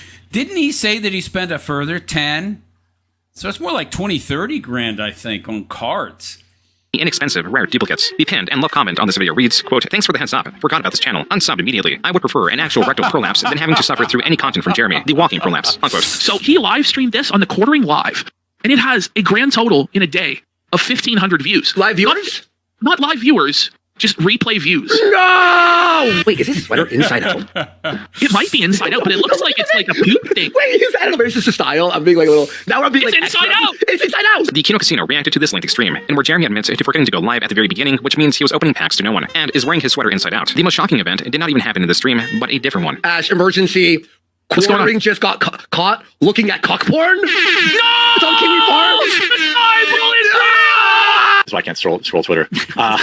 Like if I'm ever hosting, I'm not logged in because that way it won't it limits what you can see because I don't want There we go! Sensitivity. On Twitter, Jeremy claims that tweet suddenly popped up, furious that it did so, even tagging Elon Musk in the process. This tweet received a community note, explaining that Jeremy has in the past been exposed for searching Reddit for force cream pie, going as far to assume, quote, "It is easy to assume they search porn frequently and get recommended porn in their feed," unquote. Jeremy deleted this tweet. The antagonization of Jeremy had increased sharply. His antagonist now not only utilizing his sexual blunders to expose previous sexual blunders, but also now commenting on his finances and failing channel. Previously, Jeremy spoke about his watches, RC track, and saltwater fish tank. This time, he leaked his Rumble Rumble dashboard, presumably on purpose, showing a balance of $904,000. Much of this dashboard does not make sense and works against improving the image of Jeremy. To start, the center notification states that he has been rejected from the Rumble Creator Program. His balance from the last 30 days is $2,594 from 6.6 million views, a tremendously low pay rate, and with the views he has 158,000 hours viewed. This is even less than last time he leaked his dashboard. Now it averages to 86 seconds of watch time per viewer. Jeremy, soon after, admitted that the balance of $900,000 is false. This is the super chat that makes him seethe and crash out here. Jeremy, if you have 900K in a Rumble account, why are you asking people for 14K to go to AmFest? And why couldn't you donate the 6K to Toys for Tots? He crashes out about this, and this is the moment where he admits the 900K isn't real. And I recommend... How is it not real? What did he do? Did he manipulate the screen? I mean, is it just totally fake? I don't understand. Why was it showing up then? As a man, as I'm sure you are, you don't worry about other men's money. The idea that I'm not sure... Seems a very arbitrary thing. So your metric for being a man is not to worry or care about other men or anything they do? It's a non sequitur, man. I don't see the logical progression of your thought processes here. What? Strange. What you're talking about with the Rumble money, but I get paid from Rumble monthly, and it's not what people think. You know, it shows a bunch of money in there, but that money doesn't really exist. So there it is. That's him admitting that the 900K isn't real. There was a new revelation. It turns out Jeremy did not sell his Neo Geo or even Nintendo collection. So he manipulated the screen and typed that number in to make it look like he had money he didn't have to try and own some haters? This guy's so dishonest. That's how you're selling him off. I mean, that's what he would have had to have done. I mean, if it wasn't real, but he's presenting it as real, then he would have had to, somebody had to go in there and, you know, type that number in and manipulate the screen to make that number appear. And he's the one pushing it. He brought it up, so it's him that did that to try and misrepresent how much money he's got. God, this guy. No. So he's looking over at his wife. Oh, so he's denying he ever sold them off. She's like, I sold my Neo Geo stuff Now a he's long looking time at his ago, watch. but my NES stuff is still around. I still have a good amount of Neo Geo stuff. This is a fucking lie. Jeremy on 2 occasions claimed that he sold his Neo Geo collection. Once in this tweet to focus on his Nintendo collection, and again when he was pleading to his audience to assist him with the purchase of an $80,000 K-Cup machine. Jeremy in the stream also touched on him promoting his videos, claiming he was spending around $20,000 a month, a large difference from the presumed $80,000. See, I don't think he has that much money. I think he's broke because last year in March, he got a second mortgage on his house, which raised his monthly mortgage payment up to over 10 grand a month. If he's got so much money, why would he get out a second mortgage on his house and take out an $80,000 line of credit on top of that 300 grand in the form of a second mortgage? If you got all this cash, if you got all this free money, if you got all this money floating around, you're not going to do that. So I think he's broke. He arrived at the $20,000 figure because he doesn't find it strange to reinvest 20% of his earnings back into his channel, alluding to now earning $100,000 a month. Lastly, he clarifies that he has $20,000 to throw away each month. If I didn't have 20 or 30 grand a month to advertise my own videos, do you think I would be doing it? With this revelation, Jeremy's fundraising for events like AmFest seemed even less necessary than before. Regardless, Jeremy in March claimed he is not wealthy. Isn't Jeremy rich? Why be concerned about finances? Well, I'm not rich. Only the rich can own a shipping container, according to fat retards from Canada. Yeah. Don't you have 2 planes? Oh, he's making reference to Fat Man and Cokehead. If only fat retards from Canada were actual people. On Rumble, I've never paid for bots. I don't give a fuck. I have a contract with Rumble that does not care about my minimum viewership, does not care about any of that. None of that. You don't have a contract no more as a Joon, buddy. Multi-million-dollar contract with Rumble. Multi-million. And they have... Wasn't it $2 million? For how many years? Never had minimum viewerships or anything like that. So, again... Really? What kind of operation you running, Rumble? If I were to have somebody sign with me as talent, I would have minimum viewerships. I would have, you got to meet these numbers. You got to meet these goals. If you want your money. But they don't have any requirements for this guy as far as views and minimum viewership. Wow. Like I said before, you need to get a new CEO, Rumble. Wait, so you aren't rich by willing to risk 100K? Yep, I am. If you can prove that I've ever bought bots for my live streams, I will give you 100,000 USD, or even in Bitcoin, if that's what you want. Just because you're begging us to buy your charity coffee at the same time you're trying to flex your finances. I'm not begging anyone to buy my coffee. You're living in a fucking loser mindset. Do you have any idea? Well, dude, one could look at it as begging since you're constantly shilling it. Sell $150,000 of coffee a month, every month. Yeah, I don't believe that. And by the way, what if he did? That's just, he's just addressing gross. He's not talking about profit. Oh, I'm selling $150,000 a month in coffee. Right, how much does that coffee cost you to make? And Amazon takes 30%. I mean, how much are you paying to make the coffee, package the coffee, ship the coffee? We don't know. By the way, I don't believe that number. I don't think he's selling $150,000 a month. Think I'm fucking poor? I'm saying I make well over $1 million a year just on coffee. So I'm not rich. I'm not poor. Dude, make up your mind. You think I'm poor. So I'm done addressing you unless you put your money where your mouth is.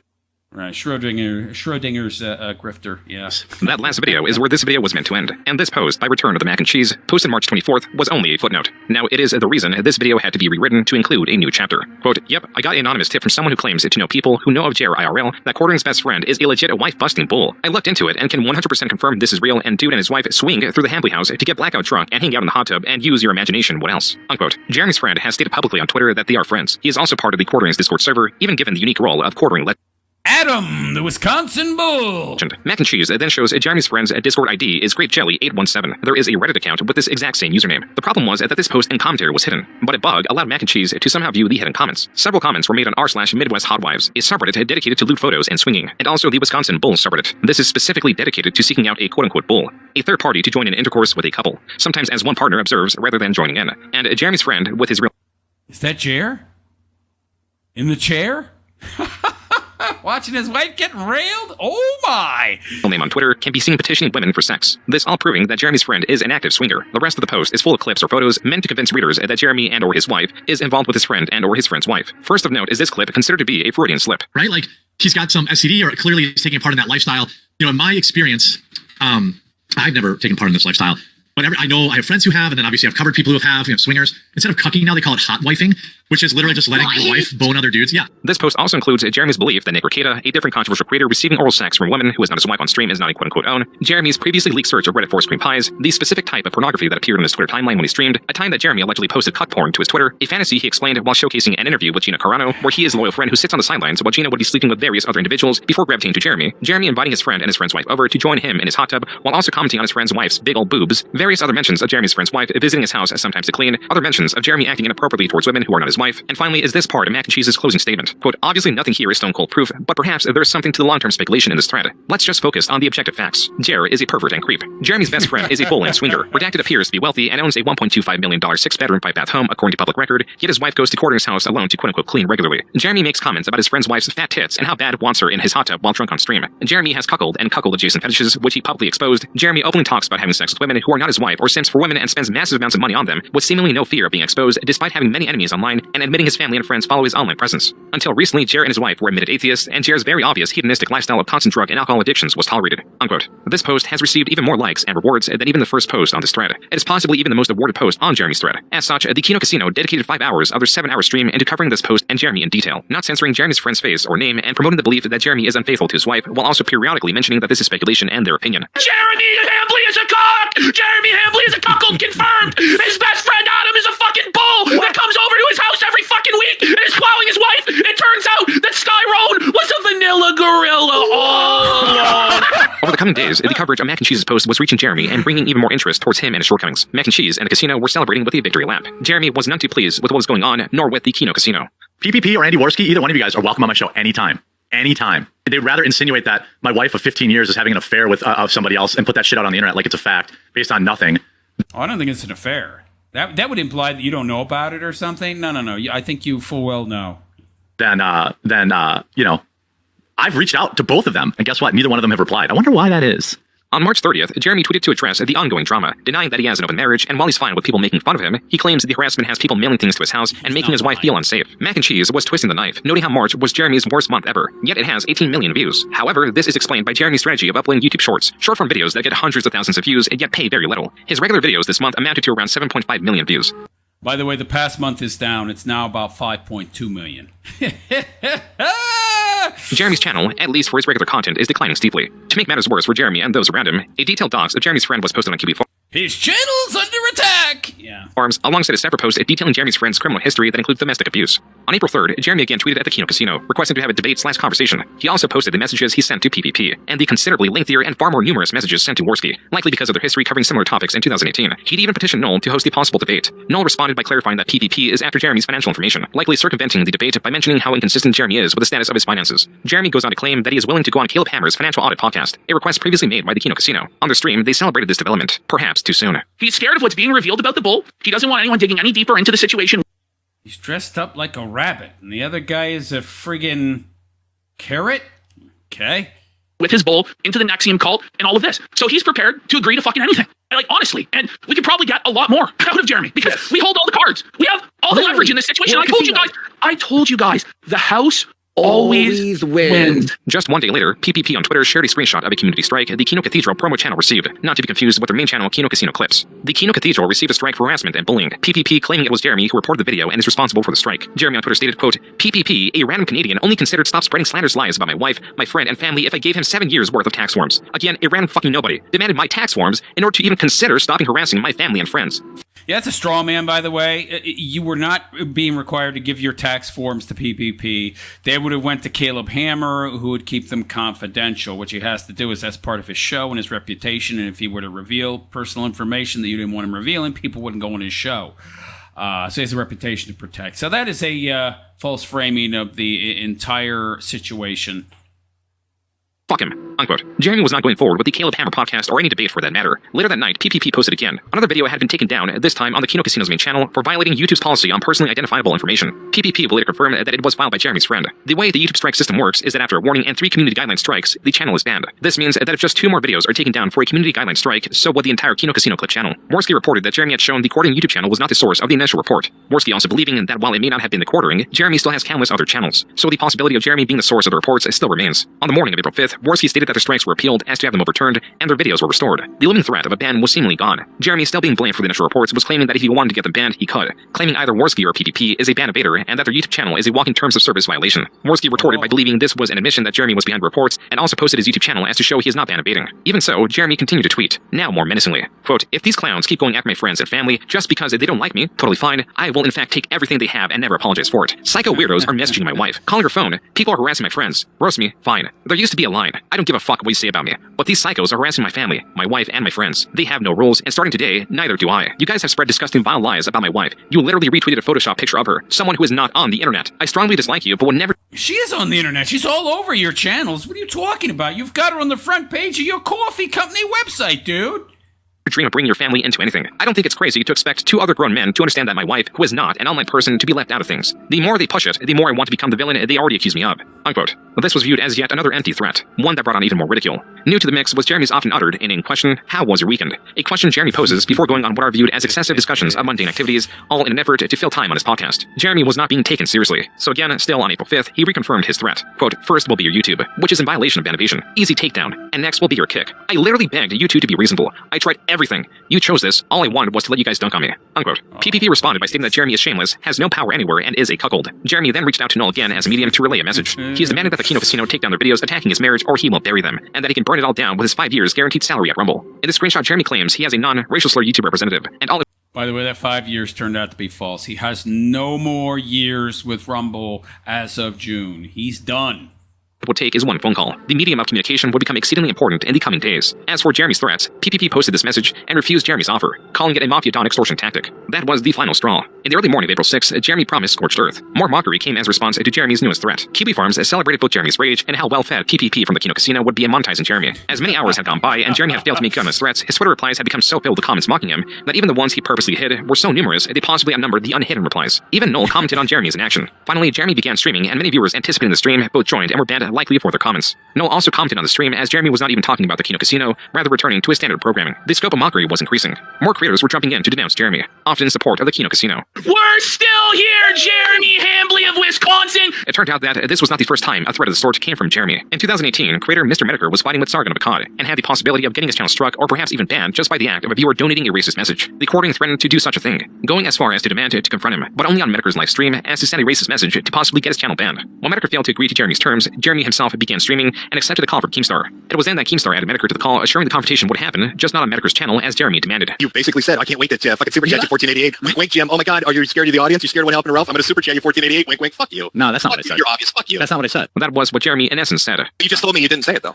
But you did. Yeah, You did. Like you said. You know. What a fucking bum. Oh, come on, Jim. Let me get you flagged. Oh, come on, Jim. Let me run gay ops and deplatform you. It's been a long time. You don't have a reputation that precedes you. You're just some fucking guy on YouTube. Like everybody else. Why do you assume I would flag your shit? He kind of does have a reputation. Like pretty much everybody hates him, and now Star from the top. This 2018 stream had one more standout comment from Jeremy. Your content isn't even art, Jim. Your content isn't even artistic. Yeah, that's great. I mean, your content isn't artistic. I know. All right. Well, yeah, I'm gonna go. Is there anything artistic about Jer's content? What is he talking about? Jeremy thinks he's an artist? Boy. I'm getting flashes of Stick, Sex, and Hammer in my head. Him and Sticks have a lot in common.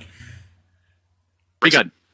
Bye. As for the Kino Casino stream, it opened with a particularly passionate and directed monologue by PPP, both challenging Jeremy to act and emphasizing PPP's resolve. You think that I'll ever stop fucking with you, bitch? Send the fucking papers, cock! Fucking do it! You'll never do fucking shit! Take down this platform right now! You said that you had the connections! You said to Josh Moon and DMs that you were talking to Eddie from Kick and we would never stream again! Well, I'm still fucking here, bitch! What do you fucking think about that? You're gonna have to drag me out of this motherfucker with a crane! Cause I'm fat as fuck and I've had it with you! As to continue to undermine Jeremy and highlight his failure, the casino compared themselves to Jeremy's recent humiliating Kick debut. Here's Jer's Kick debut. An hour and 25 minutes into his stream today, he had the lofty and grand total of 6 viewers on this site. Right now, we have 10,681. In the early morning of April 9th, and regardless of his inaction, Jeremy tweeted again, stating how easy it would be to get their channel banned, citing PPP, not Andy Worski, as the band evader. Jeremy, in another deleted tweet, even alluded to getting their Kick channel banned. Just when it appeared that Jeremy was going to take the Kino Casino down, he posted this multi-paragraph tweet, now saying that he should have never implied anything about taking their channel down, and that it was him getting emotional. Even though he is displeased with the rumors they've spread, he also understands the error in oversharing information and how it has become weaponized against him. His new strategy is to write it out. This was not so easily accepted, as creators and viewers alike had hardly forgotten about the gravity of Jeremy's previous threats. Jeremy on his gaming stream was getting harassed like never before. This was meant to be the pinnacle of the scandal, the pinnacle of outrage directed at Jeremy. In reality, it was just the beginning.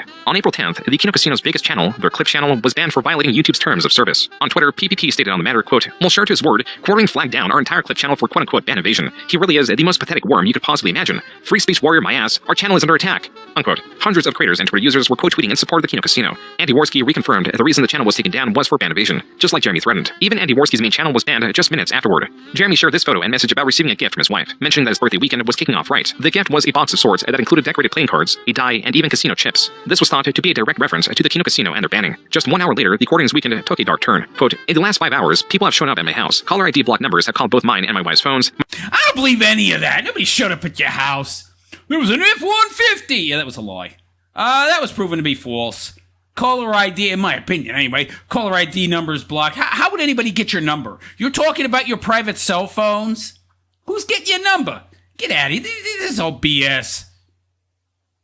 My channel has received multiple reports. I assume this Now that I believe. is because I made fun of Israel deranged people. This stuff is insane. Unquote. As evidence that he was not the source of the banning, Jeremy posted his flagging history for the Jeremy Hambly channel and his quartering live channel. Both report histories were empty, even going as far to say that the Kino Casino were wrongfully banned and that they should 100% be restored. Worski, however, was attempting to contact the owner of Rumble, claimed that Jeremy got the Kino Casino banned. Hambly really fucked up today. Like, he's done, like, the worst possible thing that he could have possibly done. While there was no definitive evidence that Jeremy was responsible for the ban reason was irregular because it was for posting previously removed content that violates terms of service and posting from creators who have channel restrictions or have been terminated. Neither should have applied to the Kino Casino Clip channel. While Worski's main channel was banned alongside the Clip channel, allegedly neither had a strike, and the Clip channel itself is allegedly owned by their editor, not Worski. Posting content from creators with a current channel restriction or creators who have been terminated under our terms. Now, we're not banned from YouTube, and it's not our channel. He's not actually attacked our livelihood. We didn't make any money from that channel. We never took a penny from that channel. All of the money from that channel went to our editor Flaked because he has a family. While deplatforming has become somewhat standard in the online space, Jeremy's contemporaries, as frequent targets of deplatforming, view this action as a sin. Tales of such are remembered even a decade later. Parallels with Matt Jarbo are really crazy, aren't they? Matt Jarbo got famous for being flagged down by Zoe Quinn. That's how he blew up. That's how he reached the heights that he reached on YouTube. And it all came crashing down when it was revealed that the same thing that he made himself a victim out of, he was doing to others. And here we have Jeremy Hambly doing the exact same thing. Can I just add this? On entertainment worldwide, on X, we are the most posted about thing on Twitter right now. Above, MAGA influencers split over Israel and U.S. foreign policy. That's right. This story is above what the political news is right now. The news of the Kino Casino's banning had grown alongside disdain for Jeremy, so much so that the casino's ongoing stream was featured on the front page of Kick. Even more creators were coming out to speak against Jeremy. While the Kino Casino covered many of the messages of support and other commentary, the amount of support was too great to where they were forced to present only the most prominent creators, like Brittany Venti, one of the creators that Jeremy made direct sexual comments about during his most infamous drunken stream, and a newly resurfaced different drunken stream. Let me tell you this about Venti. I would give everything I had to have babies with that girl. Venti, after the clips resurfaced of Jeremy being a creep, a pervert, talking about how he would give up everything that he has in this world, including his wife, his mansion, his YouTube channels, just for a chance to impregnate Brittany Venti, okay? And also clips of him directly being drunk and creepy with her on live stream. She said that she was going to go scorched earth, that she was going to do a stream on Jeremy Hambly exposing him. Well, Jared didn't want this to happen because he's desperate to control the narrative, and that's how we end up where we end up now. So he starts DMing her, saying he's acting a little female-coded lately. No doubt, buddy. No doubt, buddy. To add to Jeremy's comments, it was now being alleged that he attempted to cheat with a porn star. Why the fuck did she have this? Well, Ralph and her have now come out to say that Jeremy tried to cheat on his wife with Scarlett Hampton. By the way, Scarlett is based in the Milwaukee area. Not with Ralph's new squeeze? What? Oh my god, Jeremy! very far from Jared's home in his home state. Jeremy in a stream played the video game Crimson Desert while noticeably becoming more intoxicated and more belligerent at everything that was coming out. The Kino Casino made sure to cover it. Hey, Maiden, can I be of assistance? Yeah, can I put a baby in your belly? Whoa, buddy! Not creeper alert! Watch, is she only out for hero? You're gonna force a cream pie in her. Oh, there it is! He's owning the cream pie meme, folks! Her Jew bull cock husband left to hear from me. Oh, no panic diarrheas. Sorry, you'll have to spend your Thursday night somewhere else. The Walmart janitor asked if he's having panic diarrhea. Oh no. Jeremy was being brigaded by detractors so fiercely that even several newly promoted chat moderators could not keep up with the constant stream of detractors. This was just on YouTube, as Jeremy was multi-streaming on Kick as well, where his chat ran rampant until he was... Yeah, I covered that on my channel. It was hilarious. The only people in chat were just a handful of janitors at like countless trolls. Notified of it and set it to subscriber chat only. After he did so, not a single chat message could be seen, implying his Kick chat was entirely made up of detractors. Opposition against Jeremy was innumerable, and support for Jeremy came down to a handful of creators like Melanie Mack, who released a video this day. She refutes the accusation that Jeremy has ever made her uncomfortable, and the accusations that she is constrained to the podcast due to her finances. She also believes that the hate towards Jeremy is manufactured. Yeah, that's all a lie, okay? Johnny Junkers is on disability. Dude ain't bringing in no heavy cashola, okay? No, nor is she. So she is heavily dependent on the quartering, okay? As a topic of the week, and also believes that this is Satan's doing, as Jeremy has recently come to Christ. I'm truly convinced that it's because, that at the root of it, it's because he came to Christ. Melanie's video was not well received to the point that she turned the comments off. Jeremy took a similar strategy on his Twitter, only allowing what appears to be accounts he follows the ability to reply to his posts. His YouTube channel remained uncensored, now brimming with references to the Kino Casino and Bulls. And then the following day, on April 12th, there were two major developments. First, a different channel known as Alyssa Clips that hosted a video of Noel discussing the Quartering's recent scandal was hit with a community guideline strike under harassment and cyberbullying. As for the second development, a discovery was made. Just 2 days prior, during Jeremy's stream, he pasted a link to Gmail as a way to access it. Briefly, below the address bar were various different links to emails that Jeremy had received. Two of these email headers read, YouTube support and thanks for your report to YouTube. As this was under the MTG Headquarters Gmail, an email tied to various accounts, including his Unsleep Media account, formerly known as MTG Headquarters, this was taken as strong evidence that Jeremy was the source of the reports. It did not... Yeah, so he called YouTube or he sent an email. He didn't use the internal reporting system within YouTube itself. That's why there was no evidence showing up on any of his channels of reporting or flagging a channel, because he did it directly. Outside of YouTube, that is. In my opinion.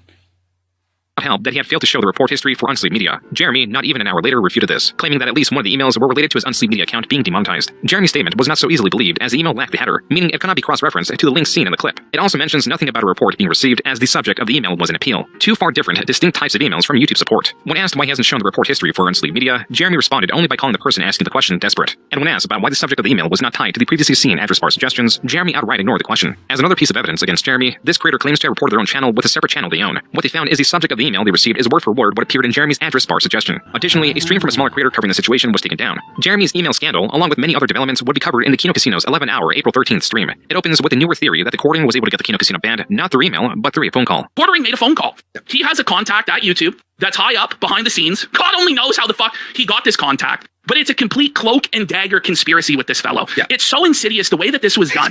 It was done 30 minutes before the close of business hours in California. The reason it was done like that is so that nobody could contact their YouTube rep until Monday. So we weren't even able to contact our own YouTube representative until noon today Eastern time to begin the process of reversing this. In his DMs with Josh Moon, he says he doesn't even have to flag. He says, I'm not going to flag. All I have to do is make one phone call. That's what he says. The Kino Casino claims to now have influential creators such as H3H3 reaching out to YouTube on their behalf. And not only did the Kino Casino claim other large creators backed up their phone call theory, creator Yellow Flash publicly stated it was the case. Just for your own peace of mind, I pinged one of our guys last night about the quartering drama. His estimation based on the back end is that the casino was taken down from a personal request, you see, exactly like Hambly said it would go down in the DMs with Josh, because all the user reports were deemed nonsense by the automated system all week, except a privacy claim that also failed to hold up to manual review. He's on the security side, but did say this is almost certainly an off-platform point of contact. Call, text, email. Jeremy refuted this theory. His dismissal of it was hardly satisfactory. This crazy theory, you mean what you told us yourself, Jeremy? What we showed earlier in this presentation,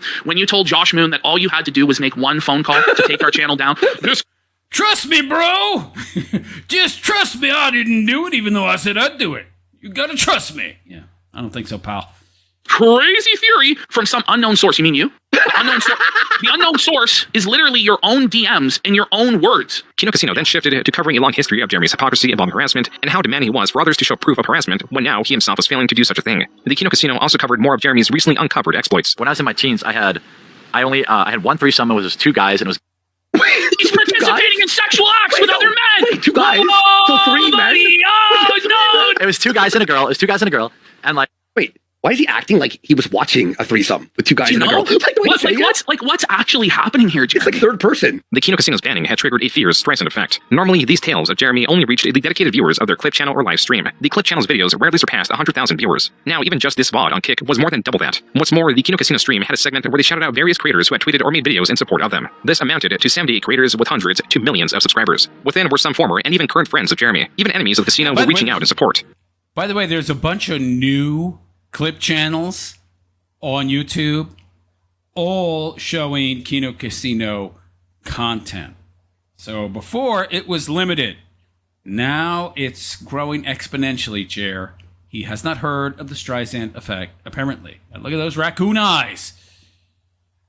Never has Jeremy faced such large-scale opposition, and the worst part of it all was that he could not rely on his typical tactics of dismissing the criticism or manipulating the narrative to support him. Even if there was truth to what Jeremy spoke and he had no hand in the casino's banning, the hate towards him was too great and melded with rhetoric from the enemies he's collected from the past 10 years. This is to say that even outside the Kino Casino, Jeremy had made so many enemies that ostensibly, the collective attack on Jeremy was partly the result of years of pent-up frustration, years of hiding behind the status of his allies and politics, years of manipulating narratives to benefit him or dismiss criticism. The day was finally here where Jeremy could no longer hide. He was now entirely unequipped to face these consequences, and entirely exposed to the derogation of the Kino Casino that even previously he was unable to rival. Just typing weekend in Jeremy's live chat will result in a ban. His paranoia had grown so great that his regular viewers were not only being exposed to Jeremy's antics through constant brigading of detractors, but also being caught in the crossfire. I've been a fan of Jeremy since 2017. Why was my other account just banned for asking why there are so many comments getting deleted? This is wild. I'm 63. This is wild. I'm 63 years old, and never have I seen this before. He's banning his boomer audience. Weekend Discusser, the 63-year-old, was just banned. Just straight up. Weekend Discusser? Wait, his name was Weekend Discusser? That may have made up. It may have been a troll. I really want to believe. The walls were closing in. See, Jeremy's destroying himself. In his attempts to try and control the narrative and control the outcome, his anxiety, it's actually causing him to destroy his own audience. Allies were scarce, viewers were menacing, and this was not even the pinnacle of what Jeremy had to face. I think he's totally fucked up, if you want me to be honest. I think he's totally fucked up, and I think it was a massive mistake to try to deplatform Kino Casino. I mean, he kind of is. I mean, I would say it's something like that. And he's felt he's a cuck, he's finished. Maybe, I don't know. Asmongold, a top Twitch streamer and creator Jeremy favors, but scantily covered, was not only opposed to him, but also his chat was full of Kino Casino references. Even Melanie Mack was someone who talked favorably of Asmongold just as recent as a week ago, but this screenshot serves more than to just prove that. It is also relevant because she removed nearly her entire catalog of videos on her commentary channel. The videos on screen are all that remain. But as things were heating up, PPP on Twitter and on the most recent Kino Casino stream announced that he had a non-refundable family vacation booked. The show would have to return 8 days later on the 22nd. Other creators and the Kino Casino's viewers would have to do for the meantime. On Jeremy's Kick, a lone viewer subscribed to spam the chat full of Kino Casino emotes. The most frequently used is an image exemplifying Jeremy's balding. And on Kiwi Farms, it was discovered that Jeremy has the Kino Casino followed on his Kick account. And on the 15th, yet another video was taken down covering Jeremy. Even still, this hardly did anything to slow down the many new videos being made on him. Videos that were outperforming Jeremy's own videos in the YouTube search. Another reason Jeremy's videos are being outperformed by those covering him is that the comment sections are now made up of detractors. These people click on a video for the singular purpose of commenting, because they only watch a second or two before pausing. between leaving, it kills Jeremy's average view duration and makes YouTube promote his videos less and less. That was not the case with Jeremy's YouTube Shorts. These videos have been far outperforming his standard videos. Upon viewing any of these, the reason is rather clear. Jeremy takes a viral video, adds 3 seconds of introductory commentary, and that is his entire contribution. This is By the way, the last time I looked, 83 to 84% of his views were shorts. a compilation a Twitter user made of such a thing. It's more than 80%. It's 83, 84%. Check this out. Check this out. What do you think? Check this out. Again, check this out. Jeremy was not pleased. Notice he had the same clothes in all of those, so he's filming dozens, if not hundreds, of these shorts in one sitting. Wow. With the criticism directed at his YouTube Shorts. All right, well, that is the show for today. I've got to do a bunch of low-effort short slop that everyone's really mad about. I've got to do that, even though everyone does it, and instead of complaining about it, you could just do it yourself. Jeremy's main channel content was far underperforming. His shorts were... I love his logic. It's wrong, but everybody does it, so that makes it right. Oh, lovely. Being criticized for lacking critical commentary needed to satisfy fair use. Yet he still had Rumble. He is both looking forward to a massive year on the platform who claims to always have his back. On one of the tweets, creator Nicholas Diorio commented, quote, "Didn't you just stream to 82 people there the other day?" Unquote. Jeremy did not respond. Separately, Jeremy advertised how easy it is to get a Rumble deal. Yet Jeremy's chopped attitude quickly failed to reveal his penetrating rage. It was here that he sarcastically and furiously claimed that everything that has been flagged ever was him. He also doubled down on not taking a break on account of the harassment of the staff. This led into yet another, presumably drunken tirade. Another sign of Jeremy being undone, as he had claimed to have quit alcohol cold turkey just a few days prior. Perhaps this was the reason Jeremy was lashing out even more heavily. On April 17th, Chris Pavlovsky stated that no creator has a 5-year deal with Rumble or even close to it. Jeremy's 5-year $1 million contract with Rumble was a sham. As if this day could not get any worse for Jeremy, the H3 podcast dedicated yet another episode to him, covering his old and recent scandals, even recontextualizing the basement ping event. He was angry that his wife went for maybe without him. And I'll give credit to Diorio for this, and it makes a lot of sense. He was like, I wonder if that's code for fooling around with other people. H3H3 even commended PPP for his dedication, deeming him to be one of, if not the most dedicated, passionate, and entertaining troll. Jeremy had set everyone against him, but he appeared unrelenting when on the 18th, yet another video was taken down. This time it was a video by Luther Morgan, the author that wrote a book on lolcows that Jeremy unwittingly promoted. Luther in his removed video reinforces the notion that Jeremy does not roast his coffee. In a separate event, and even though Jeremy had made it a point that his wife is not at all in the public space, he posted this image of his wife. Yeah, how can you claim she's not an online person, and that she's off limits, and then you're posting her pictures, you're doxing her? Dude, come on. Image is sourced from Jeremy's lengthy YouTube community post. In said post, he denies the cuck allegations, states that they've been doxxed, and have people showing up to his house, etc. While Jeremy's claims could be true, he has failed to show evidence of these happenings. Furthermore, he's using the exact same strategy to deflect criticism from him. Trust me, bro! That he used in 2020 when H3H3 made their content court on him. Though the Kino Casino and the return of the mac and cheese allegations are far more offensive, Jeremy has invited speculation on his marriage, not just from various clips of him talking about his wife, such as in Basement Peeing clip. He has also made countless sexual comments towards various women, live with little remorse. It is an undeniable fact that Jeremy is a persistent sexual harasser who frequently expresses interest in other women. And it is also possible that Jeremy, in continuing to post images of his wife, is inviting even more harassment. The internet sees him as a target, and the more he discusses the harassment those close to him are receiving without evidence, the more it appears he is using them as a shield, which makes those against him even more aggressive. Even the comments on this post are asking for receipts or any evidence, such as a Ring doorbell recording. This tweet also expresses some of these grievances. Quote, "Stop looking at it, sharing, and commenting about the photo of my wife that I, the quartering, posted publicly on an account with 2 million subscribers. She's a private person who is terrified over harassment of what I post online. I just want you to leave my wife alone." Unquote. With each post, tweet, and livestream, Jeremy, even with the absence of the casino, was unable to escape the near-endless mockery, and the casino was set to return in just 4 days. As the days passed, Jeremy's anxiety grew. On the 21st, the day before the casino was meant to return, Jeremy on Twitter announced that for the first time in 3 years, his livestream with Melanie Mack and Hannah Claire would be going on break and would be returning May 4th. Jeremy claims this was a decision that was spurred on by burnout. As a result, PPP extended his own vacation by 2 days, calling Jeremy's reasoning bullshit, cowardly, and lazy. PPP adding that the delay would be better for it. This was a prophetic tweet. As if this stream was not delayed, these tweets likely wouldn't have been included or perhaps even posted. Tweets of Jeremy, yet again, announcing mutually assured destruction, claiming the receipts are on his side, and calling creators Yale Flash, starting Craig, Brittany Venti, and Geeks and Gamers losers. As Jeremy continued to tweet, he reminds everyone that he cut his teeth in the most ruthless time that ever existed on YouTube. Which is a lie, by the way. It was one of the easiest times on YouTube for people like him. He was about as middle-of-the-road milquetoast as they get. Meanwhile, anybody that was even slightly edgy was getting demonetized, was getting banned if you were even a little bit right-wing, so all his competition was gone. So it was super easy for him. Give me a break. Jeremy was using his ace in the hole. He was leaking his private messages with Stuttering Craig, threatening to leak the Grindr chat history. Right after Jeremy streamed for 2 hours, visibly drinking while remarkably struggling with simple tasks such as moving 3 sacks within a cap or raising a banner, tasks that took him about 30 minutes and 10 minutes respectively, Stuttering Craig on his Side Scrollers channel preemptively leaked the private messages between him and Jeremy. The question was, what was so damning within these messages that was Jeremy's ace in the hole? The answer was nothing. Their chat history shows a mild-mannered Craig periodically reaching out to Jeremy, sometimes to invite him on his show, to ask if Jeremy would have him on his show, inquiries about rumored projects, and other forms of business-related talk, none of it explosive. With the bombshell revealed to be nothing more than a dud, Jeremy was now stating that the last 5 hours was simply done to kick the hornet's nest. A rather strange motivation, considering how he has been alleging that unwanted attention has brought on terrible harassment to those close to him. Now even daring, Jeremy's friend and— He wants to kick the hornet's nest? But I thought he said he didn't want the hornet's nest kicked. The hornets are bad. They come after his wife and his friends. Now he wants to encourage that to happen? What? It's contradictory. co-host of The Incredible Salt Mine, made a video on him, asking Jeremy to quit drinking, while also emphasizing how his threats towards the casino were indefensible. And now Mutahar, a creator with 3.8 million subscribers, made a video on Jeremy, exposing him to a wider audience and covering things like his YouTube shorts. Ridicule of which had, in a very short time span, evolved to where several creators were tagging their intros leading up to Jeremy's intro of his own short. In today's totally transformative content, there's a whole lot of people that are wondering what the heck these oranges are for. Let me know in the comments. So there's a reactception happening around a fat guy who steals people's content. Tell me what you think in the comments. Guys, this is crazy. I just saw this video about these oranges and I'm still trying to figure out what they're for. The Quartering's been busted for stealing shorts. This guy literally steals other people's videos, adds an intro to it, and then uploads it as his own. What do you think of that? What are the oranges for? Well, I bet it tasted good. Let me know what you think. What are the oranges for? Presumably their acidity is meant to tenderize the meat. The point is, Jeremy would not answer this question because it is an inane comment that hardly does anything to transform the video, but it provided Jeremy's detractor base with yet another quotable line. This is why orange emojis, or the mention of oranges, can be seen spread across Jeremy's content. H3H3 was one of the creators jumping on this recent shorts trend. How drunk do you have to be to do this? Check this out. Here's some milk. And we got, oh boy, we got thick girl right there, boys.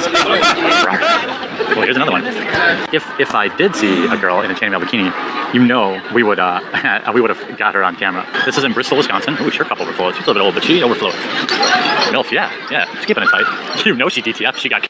The clip H3 sourced was one sourced from a recently uncovered livestream of Jeremy at a Renaissance fair, and that clip was only the tip of the iceberg. User Weird in Steel uploaded several choice clips on the QB Farms. I know, I want to put some babies in some bellies here, huh? Like, hey. He's obsessed with talking about putting babies in bellies. Why didn't he have kids? He's clearly wants them. Ay. Hey, baby. There's a couple hundred people watching right now. You want me to put a baby in your belly? Can you point me to the brothel? I would never know where such a thing is, my lord, I'm afraid. Well, as I'm a very happily married man. Gotcha. I'll keep walking. On the night of the 24th, this and more was uncovered on the Kino Casino's highly anticipated return show. Had he just let us continue doing what we were doing, he probably would have been fine. But instead, he pissed off the entire fucking internet. Everyone. What I mean by the entire internet, I really mean the entire internet. Among the updates to the casino moving to Rumble and the belief that the clip channel, while still being appealed, is gone forever, the casino showed many clips from Jeremy's Renaissance Fair stream. This one in particular stands out. This is one of the saddest clips I've ever seen. It's such a telling clip where he says he doesn't, not only does he love his wife, he doesn't even care about his wife. It's weird, but I don't really connect with people in real life. Like even my wife, I don't really care. Even his wife, he doesn't even care. Wow. It's fucked up. It's probably not normal. It's not normal. But I crave companionship of. What? You're married? So what, is she just a beard? To present him as some kind of more normal human being to the world? Is that all she is to him? For appearance's sake? Is their marriage just performative? A show put on for the world? You crave companionship? Listen to what he says. But I crave companionship of anonymous people online. I feel like so often I just leave it all behind and go get like a 2-bedroom apartment. Really he wants to leave it all behind. It's not sad. Don't be sad. It's not sad. It is really sad. It's one of the saddest clips I've ever seen. The casino. He's got planes, he's got backhoes, he's got RC tracks, he's got shipping containers, that's likely a spank bank. He's got a swamp, he's got a mansion, he's got arcade games, but he'd rather just leave it all behind and go live in a 2-bedroom somewhere alone. Wow.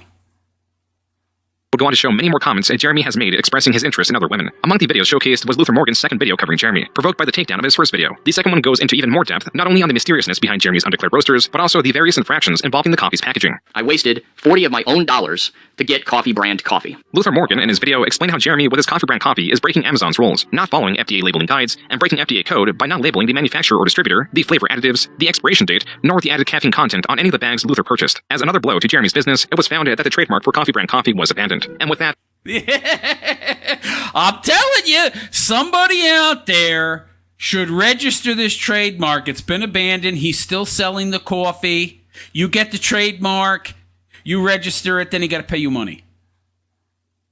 If he continues selling that coffee with that trademark and somebody else owns that trademark now, guess what? He's doing something wrong. It's just a thought, just an idea, just something to think about. The last of Jeremy's hope to escape his endless grind narrows, just as was with the Publica, Exclusively Games, Game Finder, RCNightmare.com, and many more failed or failing projects. Jeremy, in the past 2 decades, has left a trail of failure, as failure is an unceasing force that leads him. Such is the fate of a man with no talent, no principles, and no ambition. The only driving force Jeremy has is to earn money, and the reason he earns it is to quell his anxiety. But the more he suppresses it in this manner, the stronger it becomes, and the stronger it becomes, the more reliant he is on it. And finally, the house of cards have come crashing down, and Jeremy has a significant toll to pay. Years of escaping his issues with the growth of his channel and the money earned through his grift are no longer areas he can escape into. His new strategy of uploading an absurd amount of YouTube Shorts is an expected, desperate strategy, taking low effort, meaningless content to its maximum, as the only variable Jeremy can control to grow his channel is content frequency. This is his channel's swan song. At the end of it, he faces not only a growing list of eager enemies and a tattered reputation, but also a deep lack of personal connection and everything else he has been avoiding. It is ironic. Yeah, the biggest problem with that is that there's no money. There's no money in those shorts. I mean, all it does is hide the fact that his real monetizable long-form views are way down the past month to about 5.2 million, which is less than 10 grand a month, I believe.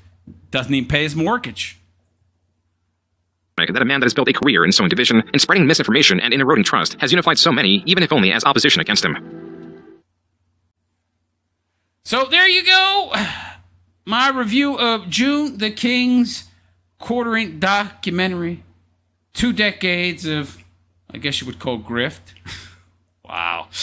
I had to put it at 1.6 speed, and that still took a while. But anyway, there you go. So let me know what you think in the comments section. Is Jeremy done on YouTube, or has he just begun? Is he going to make a comeback? Is he going to be able to recover from these self-inflicted wounds, or is he over and his channel is dying a slow death? Let me know what you think in the comments section. Please like and subscribe to my YouTube channel if you have not already. Give me a thumbs up. Hit that notification bell. Leave a comment. Here, it's good for the algo. Also, if you'd like to support my continued content creation instead of Jer, support me on my Patreon or as a paid channel subscriber for my YouTube or via a direct super chat.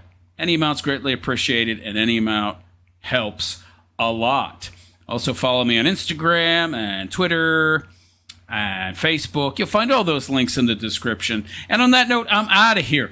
I am the Realist Philosopher, and I wish you all a good and pleasant day. Take care.